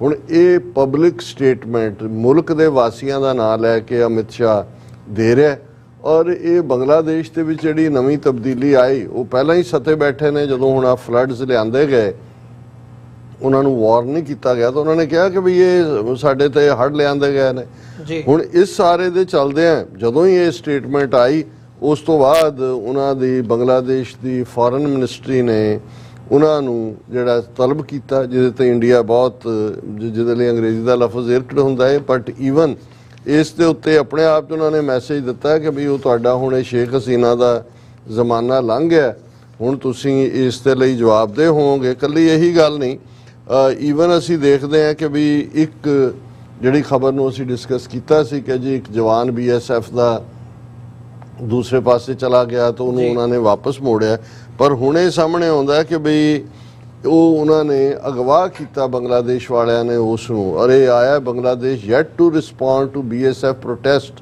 note on Jawan's abduction ਉਹਨਾਂ ਨੇ ਕਿਹਾ ਜੀ 15-20 ਇਲੀਗਲ ਬੰਗਲਾਦੇਸ਼ੀਆਂ ਨੇ ਸਾਡੇ ਜਵਾਨ ਨੂੰ ਐਬਡਕਟ ਕੀਤਾ ਸੀ। ਹੁਣ ਕਿੱਥੇ ਈਵਨ ਬਾਰਡਰ ਇਸ ਲੈਵਲ ਦਾ ਸੀ ਕਿ ਵੀ ਉੱਥੇ ਨੋ ਫਾਇਰਿੰਗ ਵਾਲੀ ਜਿਹੜੀ ਪਾਲਿਸੀ ਚੱਲ ਰਹੀ ਸੀ, ਜ਼ੀਰੋ ਫਾਇਰਿੰਗ ਪਾਲਿਸੀ ਉਹਨੂੰ ਕਹਿੰਦੇ ਨੇ, ਤੇ ਹੁਣ ਉੱਥੇ ਇੰਨੀ ਕੁ ਟੈਨਸ਼ਨ ਹੈ 3000 ਕਿਲੋਮੀਟਰ ਦੇ ਉੱਤੇ ਕਿ 5 ਅਗਸਤ ਤੋਂ ਲੈ ਕੇ ਹੁਣ ਤੱਕ 700 ਮੀਟਿੰਗਾਂ ਹੋ ਚੁੱਕੀਆਂ ਨੇ ਇਧਰਲੀ BSF ਔਰ ਉਹਨਾਂ ਦੀ ਜਿਹੜੀ ਬਾਡੀ ਹੈ ਬਾਰਡਰ ਗੁਰਿਲਾ ਬਾਰਡਰ ਗਾਰਡ ਉਹਨੂੰ ਕਹਿੰਦੇ ਨੇ, ਉਹਨਾਂ ਦੇ ਵਿਚਾਲੇ। ਔਰ ਈਵਨ ਇਸ ਸਾਰੇ ਦੇ ਚੱਲਦਿਆਂ ਇਹ ਹੁਣ ਅਸੀਂ ਉਸ ਮੀਟਿੰਗ ਦੀ ਗੱਲ ਕਰਦੇ ਹਾਂ ਜਿਹੜੀ ਜੋ ਬਾਈਡਨ ਦੇ ਨਾਲ ਮੁਹੰਮਦ ਯੂਨਸ ਦੀ ਹੋਈ। ਔਰ ਇਹ AFP ਐਸੋਸੀਏਟਡ ਫ੍ਰੈਂਚ ਪ੍ਰੈਸ ਦੀ ਨਿਊਜ਼ ਹੈ, ਜੋ Biden bill Clinton rally behind Bangladesh interim leader Yunus, ਕਿ ਉਹਨਾਂ ਦੇ ਪਿੱਛੇ ਡਟ ਕੇ ਖੜ ਗਏ। ਔਰ ਇਹ ਉਹਨਾਂ ਨੇ ਜਿਹੜਾ ਬਾਈਡਨ ਜਦੋਂ ਅੱਜ 25 ਸਤੰਬਰ ਨੂੰ ਮਿਲੇ ਨੇ ਮੁਹੰਮਦ ਯੂਨਸ ਨੂੰ UN ਦੀ ਐਨੂਅਲ ਸਮਿਟ ਦੀ ਬਾਈ ਲਾਈਨ ਦੇ ਉੱਤੇ, ਉਸ ਦੇ ਵਿੱਚ ਉਹਨਾਂ ਨੇ ਇਹ ਕਿਹਾ ਕਿ ਭਾਈ mister Biden offered continued US support as Bangladesh implements its new reform agenda। White House statement ਜਾਰੀ ਕਰ ਰਿਹਾ ਜੀ, ਫੁੱਲ ਬੈਕਿੰਗ ਤੁਸੀਂ ਜੋ ਵੀ ਆਪਣਾ ਏਜੰਡਾ ਲਾਗੂ ਕਰ ਰਹੇ ਹੋ। ਔਰ ਫਿਰ ਕੱਲਾ ਹੀ ਨਹੀਂ, ਉਹਨਾਂ ਨੇ ਕਿਹਾ US Bangladesh relationship is rooted in shared democratic values and strong people to people ties। ਹੁਣ ਇੰਡੀਆ ਬਾਰੇ ਉਹ ਕਦੇ ਨਹੀਂ ਕਹਿੰਦੇ ਵੀ ਸ਼ੇਅਰਡ ਵੈਲਿਊਜ਼, ਉਹ ਹੁਣ ਬਦਲ ਗਿਆ, ਸੋਰੋ ਸਟ੍ਰੈਟੇਜਿਕ ਪਾਰਟਨਰ ਕਹਿੰਦੇ ਨੇ, ਕਿਉਂਕਿ ਉਹਨਾਂ ਨੂੰ ਨਜ਼ਰ ਆਇਆ ਵੀ ਉਹ ਡੈਮੋਕ੍ਰੇਸੀ ਨਹੀਂ ਹੈ ਪਰ ਬੰਗਲਾਦੇਸ਼ ਨੂੰ ਇਹ ਇਸ ਲਿਹਾਜ਼ ਦੇ ਨਾਲ ਦੇਖਦੇ ਨੇ। ਔਰ ਫਿਰ ਉਹਨਾਂ ਨੇ ਈਵਨ ਬੰਗਲਾਦੇਸ਼ ਦੇ ਆਫੀਸ਼ੀਅਲਸ ਨੇ ਜਿਹੜਾ ਬਾਈਡਨ ਨੂੰ ਬਰੀਫ ਕੀਤਾ, ਉਹਨਾਂ ਨੇ ਕਿਹਾ ਕਿ ਵੀ ਇਹ ਔਰ ਇਹਨੇ ਯੂਨਸ ਨੇ ਕਿਹਾ mister Yunus ਬਰੀਫਡ mister Biden on how the students rose against the tyranny of previous government and gave their lives to create this opportunity to rebuild Bangladesh। ਕਿ ਸਾਡੇ ਵਿਦਿਆਰਥੀ ਕਿਵੇਂ ਜ਼ੁਲਮ ਵਾਲੀ ਸਰਕਾਰ, ਹੁਣ ਜਿਹੜੀ ਜ਼ੁਲਮ ਵਾਲੀ ਸਰਕਾਰ ਹੈ ਉਹ ਤਾਂ ਫੇਵਰੇਟ ਇੰਡੀਆ ਦੀ ਸ਼ੇਖ ਹਸੀਨਾ ਔਰ ਉਹਨਾਂ ਦਾ ਚੋਣ ਕਮਿਸ਼ਨਰ ਇੰਡੀਆ ਦਾ ਕਹਿ ਰਹੇ ਸੀ ਬਹੁਤ ਫੇਅਰ ਇਲੈਕਸ਼ਨਾਂ ਹੋਈਆਂ, ਪਰ ਇੱਥੇ ਬਾਈਡਨ ਸੁਣ ਰਿਹਾ ਪੂਰਾ ਕੰਨ ਭਰ ਕੇ ਕਿ ਭਾਈ ਇਹ ਟਿਰਨੀ ਵਾਲੀ ਹਕੂਮਤ ਸੀ ਔਰ ਸਟੂਡੈਂਟਸ ਨੇ ਕੁਰਬਾਨੀਆਂ ਦਿੱਤੀਆਂ। ਔਰ ਫਿਰ ਮਿਸਟਰ ਯੂਨਸ ਨੇ ਬਾਈਡਨ ਨੂੰ ਇੱਕ ਕਿਤਾਬ ਵੀ ਪ੍ਰੈਜ਼ੈਂਟ ਕੀਤੀ ਜਿਸ ਦੇ ਉੱਤੇ ਜਿਹੜੀਆਂ ਸਟੂਡੈਂਟਸ ਨੇ ਪੇਂਟਿੰਗਸ ਬਣਾਈਆਂ ਉਹ ਸੀ। ਹੁਣ ਕੱਲਾ ਹੀ ਨਹੀਂ ਵੀ ਕੱਲਾ ਉਹ ਬਾਈਡਨ ਨੂੰ ਮਿਲਦਾ, ਪ੍ਰੈਜ਼ੀਡੈਂਟ ਕਲਿੰਟਨ ਗਲੋਬਲ ਇਨੀਸ਼ੀਏਟਿਵ ਦੀ ਇੱਕ ਐਨੂਅਲ ਮੀਟਿੰਗ ਜਿਹੜੀ ਹੋਈ ਉਹਦੇ 'ਚ ਜਿਹੜਾ ਹੈ ਉਹ ਕਲਿੰਟਨ ਸੀ ਔਰ ਮੁਹੰਮਦ ਯੂਨਸ ਨੂੰ ਵੀ ਸੱਦਿਆ ਗਿਆ। ਔਰ ਜਿਹੜੇ ਲਫ਼ਜ਼ ਕਲਿੰਟਨ ਨੇ ਕਹੇ ਮੁਹੰਮਦ ਯੂਨਸ ਬਾਰੇ, ਉਹਨੇ ਕਿਹਾ ਵੀ few people on this planet have done as much as Mr. Yunus to change the lives of ordinary people who would never have had access to credit। उन्होंने कहा जी कुछ लोग इस planet ਤੇ ਐਸੇ ਨੇ ਜਿਨ੍ਹਾਂ ਨੇ ਲੋਕਾਂ ਦੀਆਂ ਜ਼ਿੰਦਗੀਆਂ ਬਦਲ ਦੀਆਂ। ਫਿਰ ਉਹਨੇ ਕਿਹਾ ਜੀ ਮੈਂ ਜਦੋਂ ਅਰਕੈਂਸਸ ਦਾ ਗਵਰਨਰ ਸੀ, ਕਲਿੰਟਨ ਨੇ ਕਿਹਾ ਵੀ ਮੁਹੰਮਦ ਯੂਨਸ ਨੂੰ ਮੈਂ ਸੱਦਿਆ ਸੀ ਕਿ ਬਈ ਸਾਡੀ ਹੈਲਪ ਕਰੋ, ਕਿਉਂਕਿ ਅਰਕੈਂਸਸ ਵੀ ਇੱਕ ਪੂਅਰ ਸਟੇਟ ਹੈ।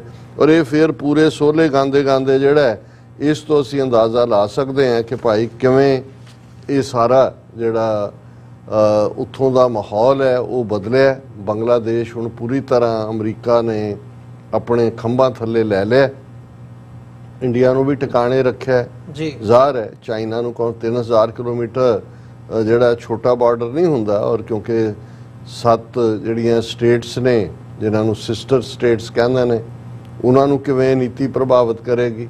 ਔਰ ਇੱਕ ਗੱਲ ਯਾਦ ਰੱਖੋ ਕਿ ਇਹਨੇ ਸ਼ੇਖ ਹਸੀਨਾ ਨੇ ਆਲਮੋਸਟ 2-3 ਹਫ਼ਤੇ ਪਹਿਲਾਂ ਇਹ ਬਿਆਨ ਦਿੱਤਾ ਸੀ ਕਿ ਅਮਰੀਕਾ ਇਸ ਖਿੱਤੇ ਦੇ ਵਿੱਚ ਇੱਕ ਕ੍ਰਿਸਚਨ ਸਟੇਟ ਬਣਾਉਣਾ ਚਾਹੁੰਦਾ ਹੈ ਜਿਹਦੇ 'ਚ ਬੰਗਲਾਦੇਸ਼, ਮਿਆਂਮਾਰ ਦਾ ਇਲਾਕਾ ਔਰ ਇੰਡੀਆ ਦੇ ਨਾਗਾਲੈਂਡ, ਮਿਜ਼ੋਰਮ, ਮਨੀਪੁਰ ਏਰੀਆਜ਼ ਹੋਣਗੇ।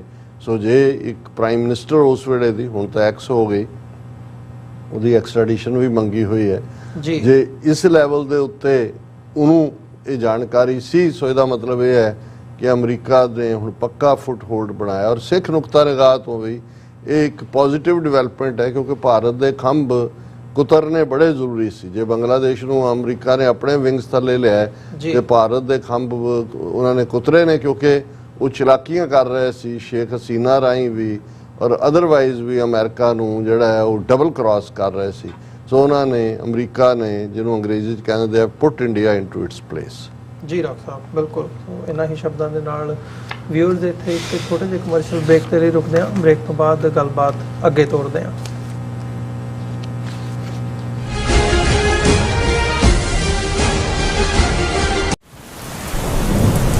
ਯੂਨਾਈਟਿਡ ਸਿੱਖ ਸੰਸਥਾ ਨੇ ਦੱਖਣੀ ਅਮਰੀਕਾ ਵਿੱਚ ਬੇਰਲ ਤੂਫਾਨ ਦੇ ਪੀੜਤਾਂ ਲਈ ਤੁਰੰਤ ਮਦਦ ਮੁਹਿੰਮ ਸ਼ੁਰੂ ਕੀਤੀ ਹੈ। ਇਸ ਭਿਆਨਕ ਤੂਫਾਨ ਨੇ ਸੈਂਟ ਵਿੰਸੈਂਟ ਅਤੇ ਗ੍ਰੇਨੇਡੀਨਸ, ਗ੍ਰੇਨੇਡਾ, ਡੋਮਿਨਿਕਾ ਤੇ ਬਾਰਬਾਡੋਸ ਨੂੰ ਬਹੁਤ ਨੁਕਸਾਨ ਪਹੁੰਚਾਇਆ ਹੈ। ਯੂਨਾਈਟਿਡ ਸਿੱਖ ਦੀਆਂ ਟੀਮਸ ਲੋੜਵੰਦ ਲੋਕਾਂ ਲਈ ਜ਼ਰੂਰੀ ਸਮਾਨ ਅਤੇ ਖਾਣ-ਪੀਣ ਦੀਆਂ ਚੀਜ਼ਾਂ ਪਹੁੰਚਾ ਰਹੀਆਂ ਹਨ। ਤੁਹਾਡੇ ਸਹਿਯੋਗ ਦੀ ਲੋੜ ਹੈ। ਕਿਰਪਾ ਕਰਕੇ ਇਹ ਸਮਾਨ ਦਾਨ ਕਰੋ। ਖਾਣ-ਪੀਣ ਦੀਆਂ ਚੀਜ਼ਾਂ, ਤਿਰਪਾਲ, ਜਨਰੇਟਰ, ਕੱਪੜੇ, ਤੰਬੂ, ਟਾਇਲਟ ਪੇਪਰ, ਬਰਸਾਤੀ ਕੋਟ, ਸੈਨੇਟਰੀ ਪੈਡ, ਹਰੇਕ ਸਾਈਜ਼ ਦੇ ਡਾਈਪਰ ਆਦਿ। ਡੋਨੇਟ ਕਰਨ ਲਈ contact@united6.org ਤੇ ਸੰਪਰਕ ਕਰੋ। ਮਦਦ ਕਰਨ ਲਈ ਕਿਰਪਾ ਕਰਕੇ ਸਾਡੀ ਵੈਬਸਾਈਟ ਤੇ ਡੋਨੇਟ ਕਰੋ। ਅਮਰੀਕਾ ਵਿੱਚ ਰਹਿ ਰਹੇ ਹੋ ਅਤੇ ਡਰਾਈਵਿੰਗ ਲਾਇਸੈਂਸ ਲੈਣਾ ਚਾਹੁੰਦੇ ਹੋ ਤੇ ਲੱਭ ਰਹੇ ਹੋ ਇੱਕ ਤਜਰਬੇਕਾਰ ਡਰਾਈਵਿੰਗ ਸਕੂਲ, ਤਾਂ ਤੁਹਾਡੇ ਲਈ ਹੈ ਵੱਡੀ ਖੁਸ਼ਖਬਰੀ। ਕੈਲੀਫੋਰਨੀਆ ਦਾ ਸਟਾਕਟਨ ਟਰੱਕ ਡਰਾਈਵਿੰਗ ਸਕੂਲ ਤੁਹਾਨੂੰ ਦੇਵੇਗਾ ਡਰਾਈਵਿੰਗ ਸਿਖਲਾਈ ਅਤੇ ਡਰਾਈਵਿੰਗ ਦੌਰਾਨ ਪੇਸ਼ ਆਉਂਦੀਆਂ ਮੁਸ਼ਕਲਾਂ ਨਾਲ ਨਜਿੱਠਣ ਦੀ ਸਿਖਲਾਈ। 25 ਸਾਲ ਤੋਂ ਵੀ ਵੱਧ ਦੇ ਤਜਰਬੇ ਨਾਲ ਤੁਹਾਨੂੰ ਮਿਲੇਗੀ ਡਰਾਈਵਿੰਗ ਨਾਲ ਸੰਬੰਧਿਤ ਹਰ ਤਰ੍ਹਾਂ ਦੀ ਸਿਖਲਾਈ, ਉਹ ਵੀ ਵਾਜਿਬ ਕੀਮਤ ਵਿੱਚ। ਫਿਰ ਦੇਰ ਕਿਸ ਗੱਲ ਦੀ? ਅੱਜ ਹੀ ਸੰਪਰਕ ਕਰੋ 209788330308 ਜਾਂ ਫਿਰ 2093139919 ਨੰਬਰਾਂ ਤੇ ਅਤੇ ਪਾਓ ਆਪਣਾ ਡਰਾਈਵਿੰਗ ਲਾਇਸੈਂਸ।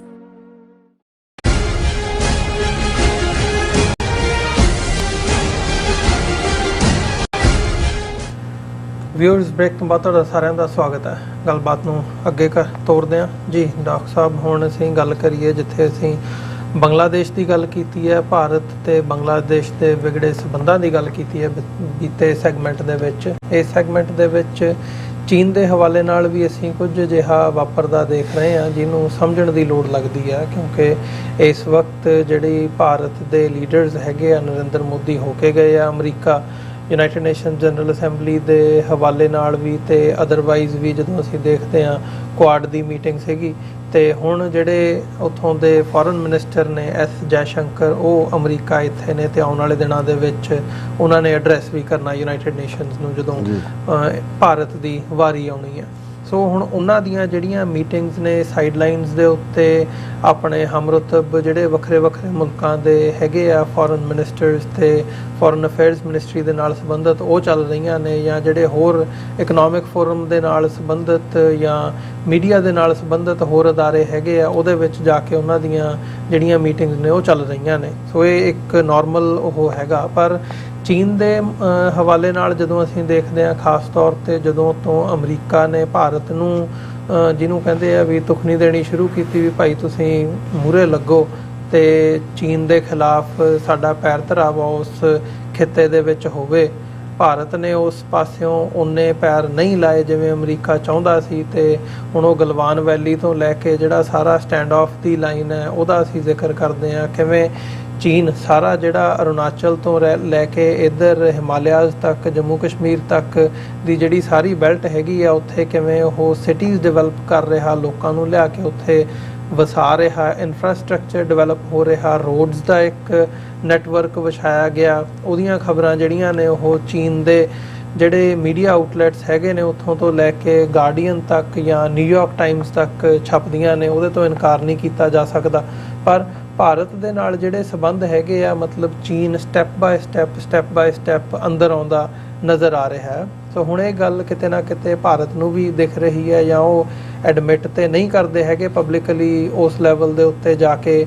ਮੋਦੀ ਦੀ ਉਹੀ ਜਿਹੜੀ ਪਾਲਿਸੀ ਹੈਗੀ ਹੈ ਵੀ ਨਾ ਕੋਈ ਅੰਦਰ ਵੜਿਆ ਤੇ ਨਾ ਕਿਸੇ ਦਾ ਕੁਝ ਹੋਇਆ, ਸਭ ਅੱਛੇ ਵਾਲੀ ਜਿਹੜੀ ਗੱਲ ਹੈ ਉਹ ਉਹਨਾਂ ਦੇ ਮੂੰਹੋਂ ਨਿਕਲਦੀ ਹੈ।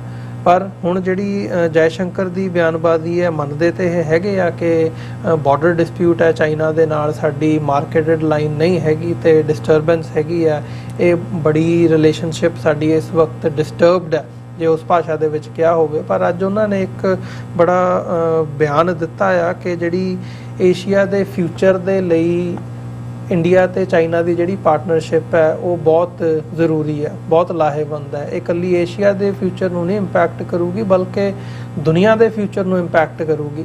ਜਿੱਥੇ ਚਾਈਨਾ ਦੇ ਨਾਲ ਇਸ ਕਿਸਮ ਦੀ ਰਿਲੇਸ਼ਨਸ਼ਿਪ ਸਟੈਂਡ ਆਫ ਤੇ ਡਿਸਟਰਬਡ ਰਿਲੇਸ਼ਨਸ਼ਿਪ ਚੱਲ ਰਹੀ ਹੈ, ਉੱਥੇ ਐਸ ਜੈ ਸ਼ੰਕਰ ਦਾ ਇਹ ਬਿਆਨ ਆਉਣਾ ਇੱਕ ਮਾਇਨੇ ਰੱਖਦਾ ਜਾਂ ਦੇਖਣਾ ਬਣਦਾ ਘੱਟੋ ਘੱਟ ਇਹਨੂੰ ਵੀ ਇਹ ਕਿਸ ਸੰਦਰਭ ਦੇ ਵਿੱਚ ਉਹਨਾਂ ਨੇ ਕਿਹਾ, ਚੀਨ ਵੱਲੋਂ ਕਿਸ ਤਰ੍ਹਾਂ ਦਾ ਰਿਸਪੌਂਸ ਇਹਨਾਂ ਨੂੰ ਪਿਛਲੇ ਸਮੇਂ ਦੇ ਵਿੱਚ ਦਿੱਤਾ ਗਿਆ ਆ, ਚੀਨ ਦਾ ਕੀ ਰੁਖ ਹੈ ਭਾਰਤ ਨੂੰ ਲੈ ਕੇ, ਤੇ ਭਾਰਤ ਚੀਨ ਦੇ ਨਾਲ ਇਸ ਵਕਤ ਜਿਹੜੇ ਰਿਲੇਸ਼ਨਸ਼ਿਪ ਹੈ ਆਪਣਾ ਉਹ ਕਿਸ ਨਜ਼ਰੀਏ ਤੋਂ ਦੇਖ ਰਿਹਾ?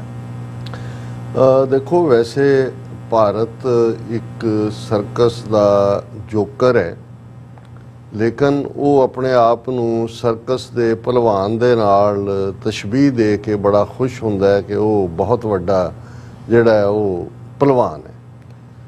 ਚਾਈਨਾ ਜਦੋਂ ਉਹਨਾਂ ਦਾ ਤੁਸੀਂ ਕੰਮ ਕਰਨ ਦਾ ਢੰਗ ਦੇਖਦੇ ਹੋ ਤੇ ਉਹ ਐਕਸ਼ਨ ਰਾਹੀਂ ਪ੍ਰੂਵ ਕਰਦੇ ਨੇ ਕਿ ਵੀ ਉਹ ਕੀ ਕਰਨ ਦੇ ਸਮਰੱਥ ਨੇ।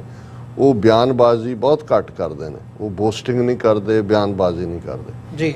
ਪਰ ਚਾਈਨਾ ਦੀ ਅੱਖ ਬਰਾਬਰ ਬਣੀ ਹੋਈ ਸੀ ਕਿ ਜਿਹੜਾ ਕੁਆਡ ਮੀਟ, ਹਾਲਾਂ ਉਸ ਨੂੰ ਮੈਂ ਕੱਲ ਫੇਅਰਵੈਲ ਮੀਟ ਹੀ ਕਿਹਾ ਸੀ ਕਿਉਂਕਿ 3 ਬਾਬੇ ਜਾ ਰਹੇ ਨੇ ਔਰ ਚੌਥਾ ਜਿਹੜਾ ਇਹ ਅਸੈਂਬਲੀ ਇਲੈਕਸ਼ਨਾਂ ਤੋਂ ਬਾਅਦ ਇਹਨੂੰ ਵੀ ਚੱਲਦਾ ਕੀਤਾ ਜਾ ਸਕਦਾ ਜੋ RSS ਦੇ ਅੰਦਰੂਨੀ ਹਲਕਿਆਂ 'ਚੋਂ ਨਜ਼ਰ ਆ ਰਿਹਾ ਜੀ। ਲੇਕਿਨ ਫਿਰ ਵੀ ਜਿਹੜੀ ਇਹਨਾਂ ਚਾਰਾਂ ਨੇ ਕਲੋਜ਼ਿੰਗ ਸਟੇਟਮੈਂਟ ਦਿੱਤੀ ਜਿਸ ਦੇ ਵਿੱਚ ਚਾਈਨਾ ਨੂੰ ਪੈਸੀਫਿਕ 'ਚ ਘੇਰਨ ਦੀ ਲਾਈਨ ਜਾਂ ਉਹਨਾਂ ਦੀ ਪੈਟਰੋਲਿੰਗ ਜਾਂ ਟ੍ਰੇਨਿੰਗ ਜਾਂ ਦੂਜੇ ਤੀਜੇ, ਪਹਿਲਾਂ ਤਾਂ ਚਾਈਨਾ ਨੇ ਇਹਨਾਂ ਚਾਰਾਂ ਨੂੰ ਹੀ ਖਾਸ ਤੌਰ 'ਤੇ ਅਮਰੀਕਾ ਨੂੰ ਜਿਹੜਾ ਜ਼ਾਹਰ ਹੈ ਉਹ ਕੰਪੀਟੀਸ਼ਨ ਤਾਂ ਆਪਣਾ ਚਾਈਨਾ ਔਰ ਅਮਰੀਕਾ ਹੀ 2 ਪਲੇਅਰ ਨੇ, ਭਾਰਤ ਤਾਂ ਇੱਕ ਜਿਹੜਾ ਉਹਨੂੰ ਗਿਣਤੀ 'ਚ ਨਹੀਂ ਕਰਦਾ। ਇਹ ਉਹਨਾਂ ਨੇ 44 ਸਾਲ ਬਾਅਦ ਅੱਜ ਇੱਕ ਵੱਡੀ ਇੰਟਰਕੰਟੀਨੈਂਟਲ ਜਿਹੜੀ ਹੈ ਬੈਲਿਸਟਿਕ ਮਿਸਲ ਪੈਸੀਫਿਕ ਓਸ਼ਨ ਦੇ ਵਿੱਚ ਦਾਗੀ ਹੈ 44 ਸਾਲ ਬਾਅਦ ਜੀ।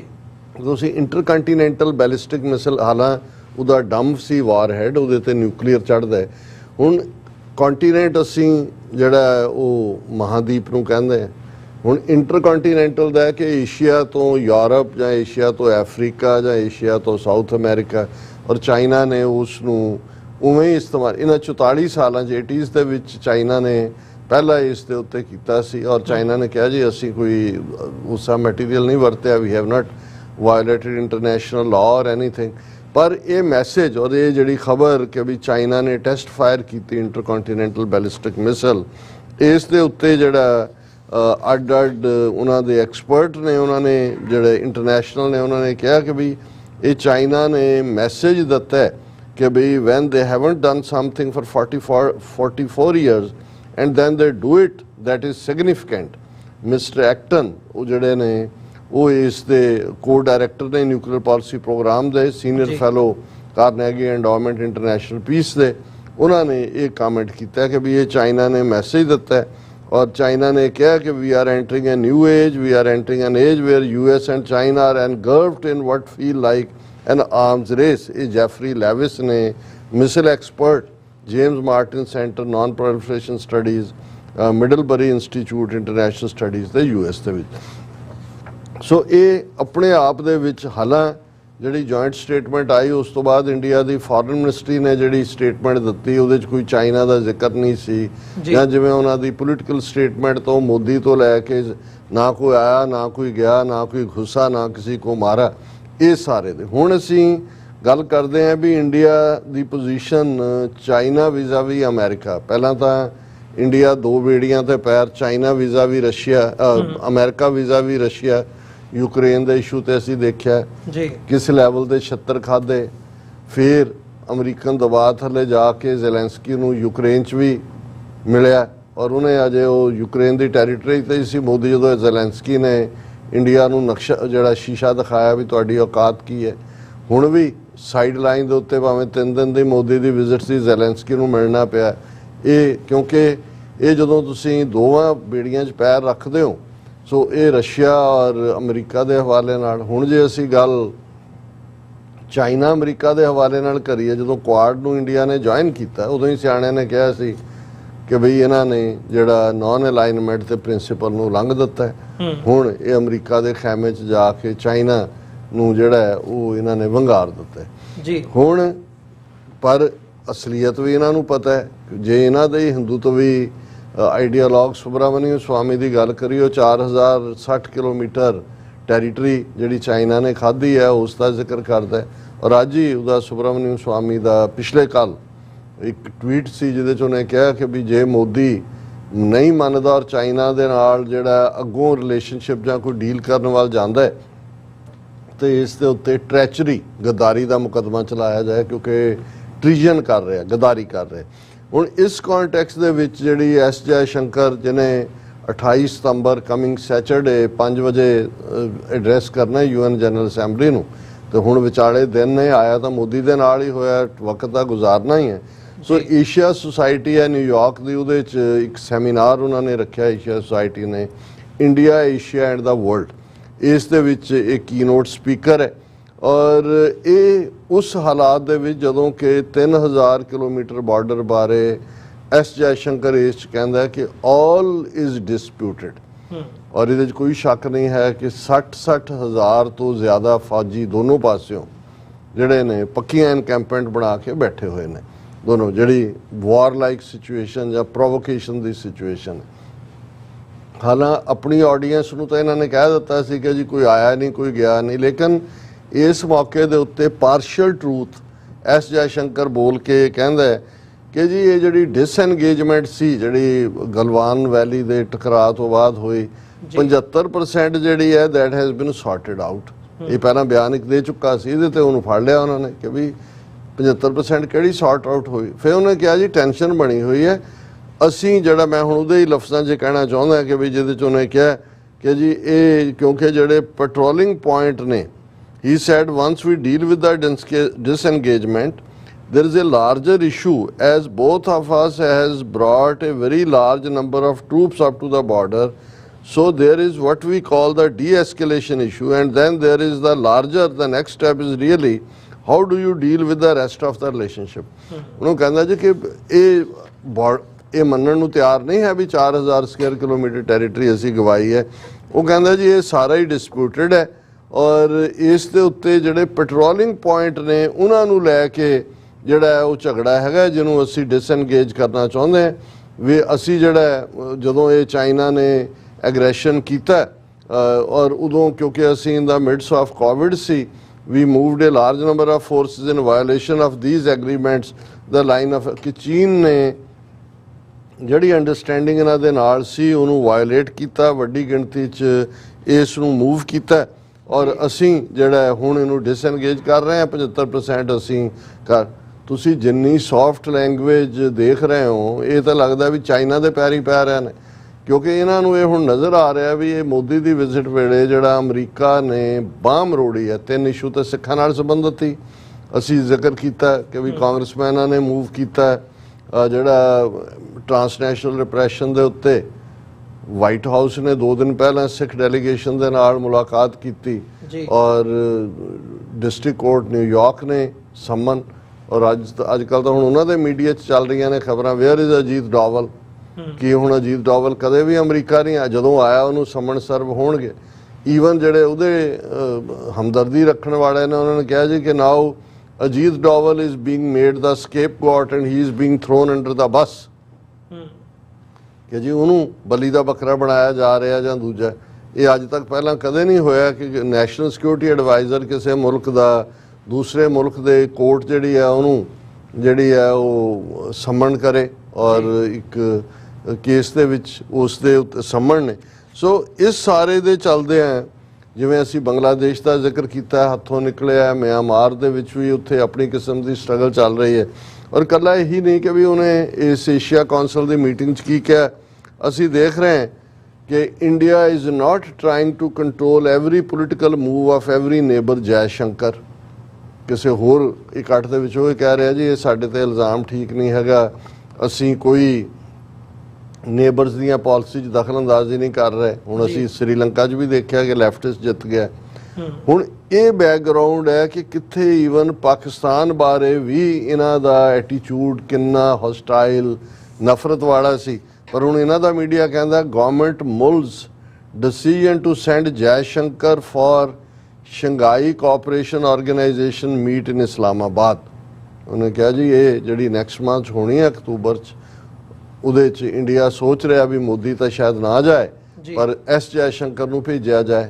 ਹੁਣ ਜੇ ਫੋਰਨ ਮਿਨਿਸਟਰ ਉੱਥੇ ਜਾਣ ਨੂੰ ਤਿਆਰ ਬੈਠਾ ਹੈ ਤੇ ਇਹਨੂੰ ਅਸੀਂ ਦੇਖ ਸਕਦੇ ਹਾਂ ਕਿ ਭਾਈ ਇਹ ਦੋ ਬੇੜੀਆਂ 'ਚ ਪੈਰ ਦੇ ਬਹਾਨੇ ਕਿਵੇਂ ਇੰਡੀਆ ਦਾ ਟੋਟਲ ਕਲੈਪਸ ਹੋਇਆ ਇਹਨਾਂ ਦੀ ਫੋਰਨ ਪਾਲਿਸੀ ਦਾ। ਔਰ ਆਉਣ ਵਾਲੇ ਪੀਰੀਅਡ 'ਚ ਅਸੀਂ ਦੇਖਾਂਗੇ ਕਿ ਜਿਉਂ-ਜਿਉਂ ਗੱਲਬਾਤ ਅੱਗੇ ਵਧੇਗੀ, ਬੰਗਲਾਦੇਸ਼ ਦੇ ਵਿੱਚ ਜਿਹੜੀ ਤਬਦੀਲੀ ਹੈ, ਸ੍ਰੀਲੰਕਾ 'ਚ ਕੀ ਹੁੰਦਾ ਹੈ, ਪਾਕਿਸਤਾਨ ਦੇ ਹਵਾਲੇ ਨਾਲ ਕੀ ਹੈ, ਤੇ ਭਾਰਤ ਦਾ ਜਿਹੜਾ ਨਜ਼ਰੀਆ ਹੈ ਉਹ ਹੁਣ ਚੀਨ ਦੇ ਬਾਰੇ ਤਾਂ ਇਵੇਂ ਹੀ ਹੈ ਕਿ ਉਹ ਫੈਲ ਫਲੈਟ ਕਰਕੇ ਹਜ਼ੂਰ ਸਾਡੇ ਮਾਈ ਬਾਪ ਇੱਧਰ ਵੀ ਕਰੀ ਜਾਂਦੇ ਨੇ ਤੇ ਉੱਧਰ ਵੀ ਕਰੀ ਜਾਂਦੇ ਨੇ।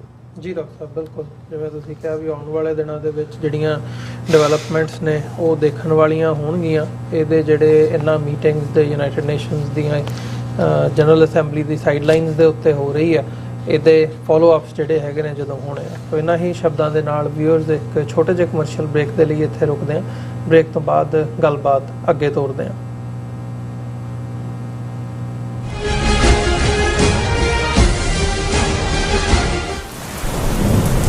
ਯੂਨਾਈਟਿਡ ਸਿੱਖ ਸੰਸਥਾ ਨੇ ਦੱਖਣੀ ਅਮਰੀਕਾ ਵਿੱਚ ਬੇਰਲ ਤੂਫਾਨ ਦੇ ਪੀੜਤਾਂ ਲਈ ਤੁਰੰਤ ਮਦਦ ਮੁਹਿੰਮ ਸ਼ੁਰੂ ਕੀਤੀ ਹੈ। ਇਸ ਭਿਆਨਕ ਤੂਫਾਨ ਨੇ ਸੈਂਟ ਵਿੰਸੈਂਟ ਅਤੇ ਗ੍ਰੇਨੇਡੀਨਸ, ਗ੍ਰੇਨੇਡਾ, ਡੋਮਿਨਿਕਾ ਤੇ ਬਾਰਬਾਡੋਸ ਨੂੰ ਬਹੁਤ ਨੁਕਸਾਨ ਪਹੁੰਚਾਇਆ ਹੈ। ਯੂਨਾਈਟਿਡ ਸਿੱਖ ਦੀਆਂ ਟੀਮਸ ਲੋੜਵੰਦ ਲੋਕਾਂ ਲਈ ਜ਼ਰੂਰੀ ਸਮਾਨ ਅਤੇ ਖਾਣ-ਪੀਣ ਦੀਆਂ ਚੀਜ਼ਾਂ ਪਹੁੰਚਾ ਰਹੀਆਂ ਹਨ।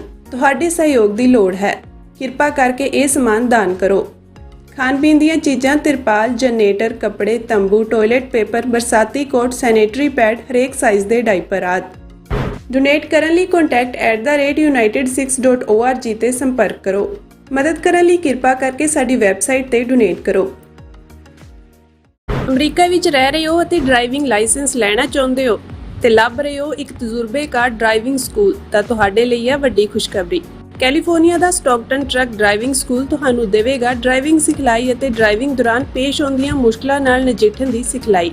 25 ਸਾਲ ਤੋਂ ਵੀ ਵੱਧ ਦੇ ਤਜਰਬੇ ਨਾਲ ਤੁਹਾਨੂੰ ਮਿਲੇਗੀ ਡਰਾਈਵਿੰਗ ਨਾਲ ਸੰਬੰਧਿਤ ਹਰ ਤਰ੍ਹਾਂ ਦੀ ਸਿਖਲਾਈ, ਉਹ ਵੀ ਵਾਜਿਬ ਕੀਮਤ ਵਿੱਚ। ਫਿਰ ਦੇਰ ਕਿਸ ਗੱਲ ਦੀ? ਅੱਜ ਹੀ ਸੰਪਰਕ ਕਰੋ 209788330308 ਜਾਂ ਫਿਰ 2093139919 ਨੰਬਰਾਂ ਤੇ ਅਤੇ ਪਾਓ ਆਪਣਾ ਡਰਾਈਵਿੰਗ ਲਾਇਸੈਂਸ।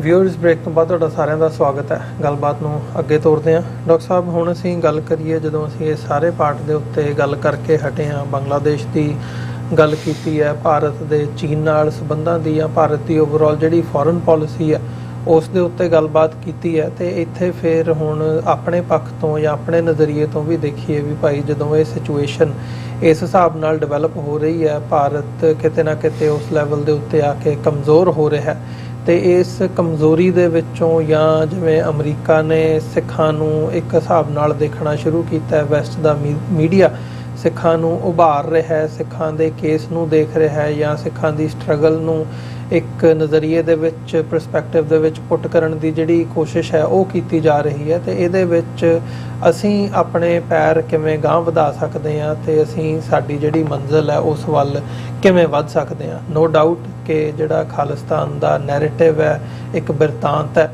ਉਹ ਇਸ ਵਕਤ ਦੁਨੀਆ ਭਰ ਦੇ ਵਿੱਚ ਦੇਖਿਆ ਜਾ ਸਕਦਾ ਹੈ। ਮੀਡੀਆ ਦੇ ਰਾਹੀਂ ਲੋਕਾਂ ਦੇ ਵਿੱਚ ਵੀ ਇਸ ਦੀ ਚਰਚਾ ਹੈਗੀ ਹੈ। ਦੁਨੀਆ ਦੇ ਜਿਹੜੇ ਵੱਡੇ ਮੁਲਕ ਨੇ ਸਾਰੇ, ਖਾਸ ਤੌਰ ਤੇ ਜਦੋਂ ਅਸੀਂ 5 ਆਈਜ਼ ਕੰਟਰੀਜ਼ ਦੀ ਗੱਲ ਕਰਦੇ ਹਾਂ, ਉਹਨਾਂ ਦੇ ਵਿੱਚ ਜਿਹੜੀ ਲੌਬੀ ਹੈ ਜਾਂ ਜਿਹੜੀ ਉਹਨਾਂ ਦੀ ਡੀਪ ਸਟੇਟ ਹੈਗੀ ਹੈ ਜਾਂ ਜਿਹੜੀ ਉਹਨਾਂ ਦੀ ਅੱਗੇ ਪੋਲੀਟੀਕਲ ਆਊਟਫਿਟ ਹੈਗੇ ਆ, ਉਹਨਾਂ ਸਾਰਿਆਂ ਦੇ ਵਿੱਚ ਕਿਤੇ ਨਾ ਕਿਤੇ ਇਹਦੀ ਚਰਚਾ ਉਸ ਲੈਵਲ ਤੇ ਹੈਗੀ ਹੈ। ਸੋ ਇਹਨੂੰ ਦੇਖਦਿਆਂ ਹੋਇਆਂ ਕਿਵੇਂ ਦੇਖਦੇ ਹੋ ਜਿਹੜੀ ਸਾਡੇ ਕਦਮ ਜਿਸ ਹਿਸਾਬ ਨਾਲ ਅੱਗੇ ਵੱਧ ਰਹੇ ਆ ਤੇ ਅਸੀਂ ਜਿਹੜਾ ਇਹ ਬਿਰਤਾਂਤ ਸਿਰਜਣ ਦੇ ਵਿੱਚ ਕਾਮਯਾਬ ਹੋਏ ਆ, ਜੇ ਸਾਰੀ ਕੌਮ ਨੂੰ ਉਸ ਨਜ਼ਰੀਏ ਤੋਂ ਦੇਖਣਾ ਹੋਵੇ, ਤੇ ਹੁਣ ਅਸੀਂ ਜਿਸ ਮੁਕਾਮ ਤੇ ਖਲੋਤੇ ਆ ਕਿਵੇਂ ਅੱਗੇ ਵੱਧ ਸਕਦੇ ਆ?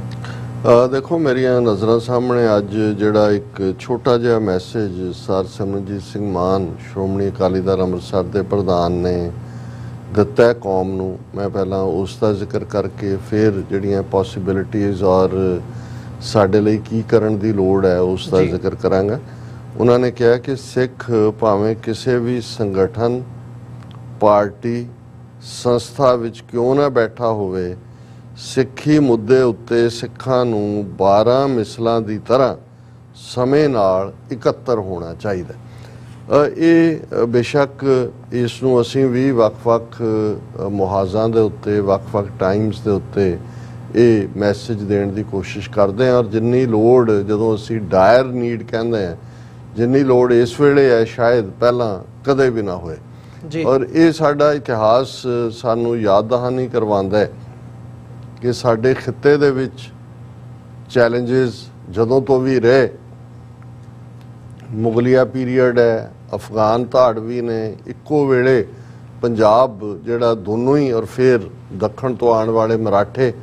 ਲੇਕਿਨ ਤੁਸੀਂ 18ਵੀਂ ਸਦੀ ਦੇ ਵਿੱਚ ਦੇਖੋ ਕਿ ਬੜੇ ਲਿਮਿਟਿਡ ਰਿਸੋਰਸਿਸ ਦੇ ਨਾਲ, ਕੋਈ ਬਹੁਤ ਚੰਗੀ ਵੈਪਨਰੀ ਨਹੀਂ ਹੈ, ਬਹੁਤ ਵੱਡਾ ਨੰਬਰ ਨਹੀਂ ਹੈ, ਕਿਵੇਂ 12 ਮਿਸਲਾਂ ਨੇ। ਔਰ ਇਹ ਅਸੀਂ ਕਿਸੇ ਵੇਲੇ ਜ਼ਿਕਰ ਕਰਾਂਗੇ ਕਿ ਬਈ ਜਦੋਂ ਅਸੀਂ ਸਿੱਖ ਰਾਜ ਜਾਂ ਮਹਾਰਾਜਾ ਰਣਜੀਤ ਸਿੰਘ ਦੇ ਰਾਜ ਦੀ ਗਲੋਰੀ ਜਾਂ ਉਹਨਾਂ ਦੀਆਂ ਸਕਸੈਸਿਸ ਦਾ ਜ਼ਿਕਰ ਕਰਦੇ ਤੇ ਐਸਾ ਕੀ ਸੀ ਕਿ 18ਵੀਂ ਸਦੀ ਦੇ 1746 ਜਾਂ 1762 ਦੇ ਪੀਰੀਅਡ 'ਚ ਵੱਡਾ ਘੱਲੂਘਾਰਾ, ਛੋਟਾ ਘੱਲੂਘਾਰਾ ਹੋਣ ਦੇ ਬਾਵਜੂਦ ਸਿੱਖ ਤਾਕਤ ਡਿਸਟਰੋਏ ਨਹੀਂ ਹੋਈ। ਰਾਦਰ ਬਹੁਤ ਜਲਦੀ ਉਹਨਾਂ ਨੇ ਲਾਹੌਰ ਔਰ ਫਿਰ ਦਿੱਲੀ ਕੰਕਰ ਕੀਤਾ।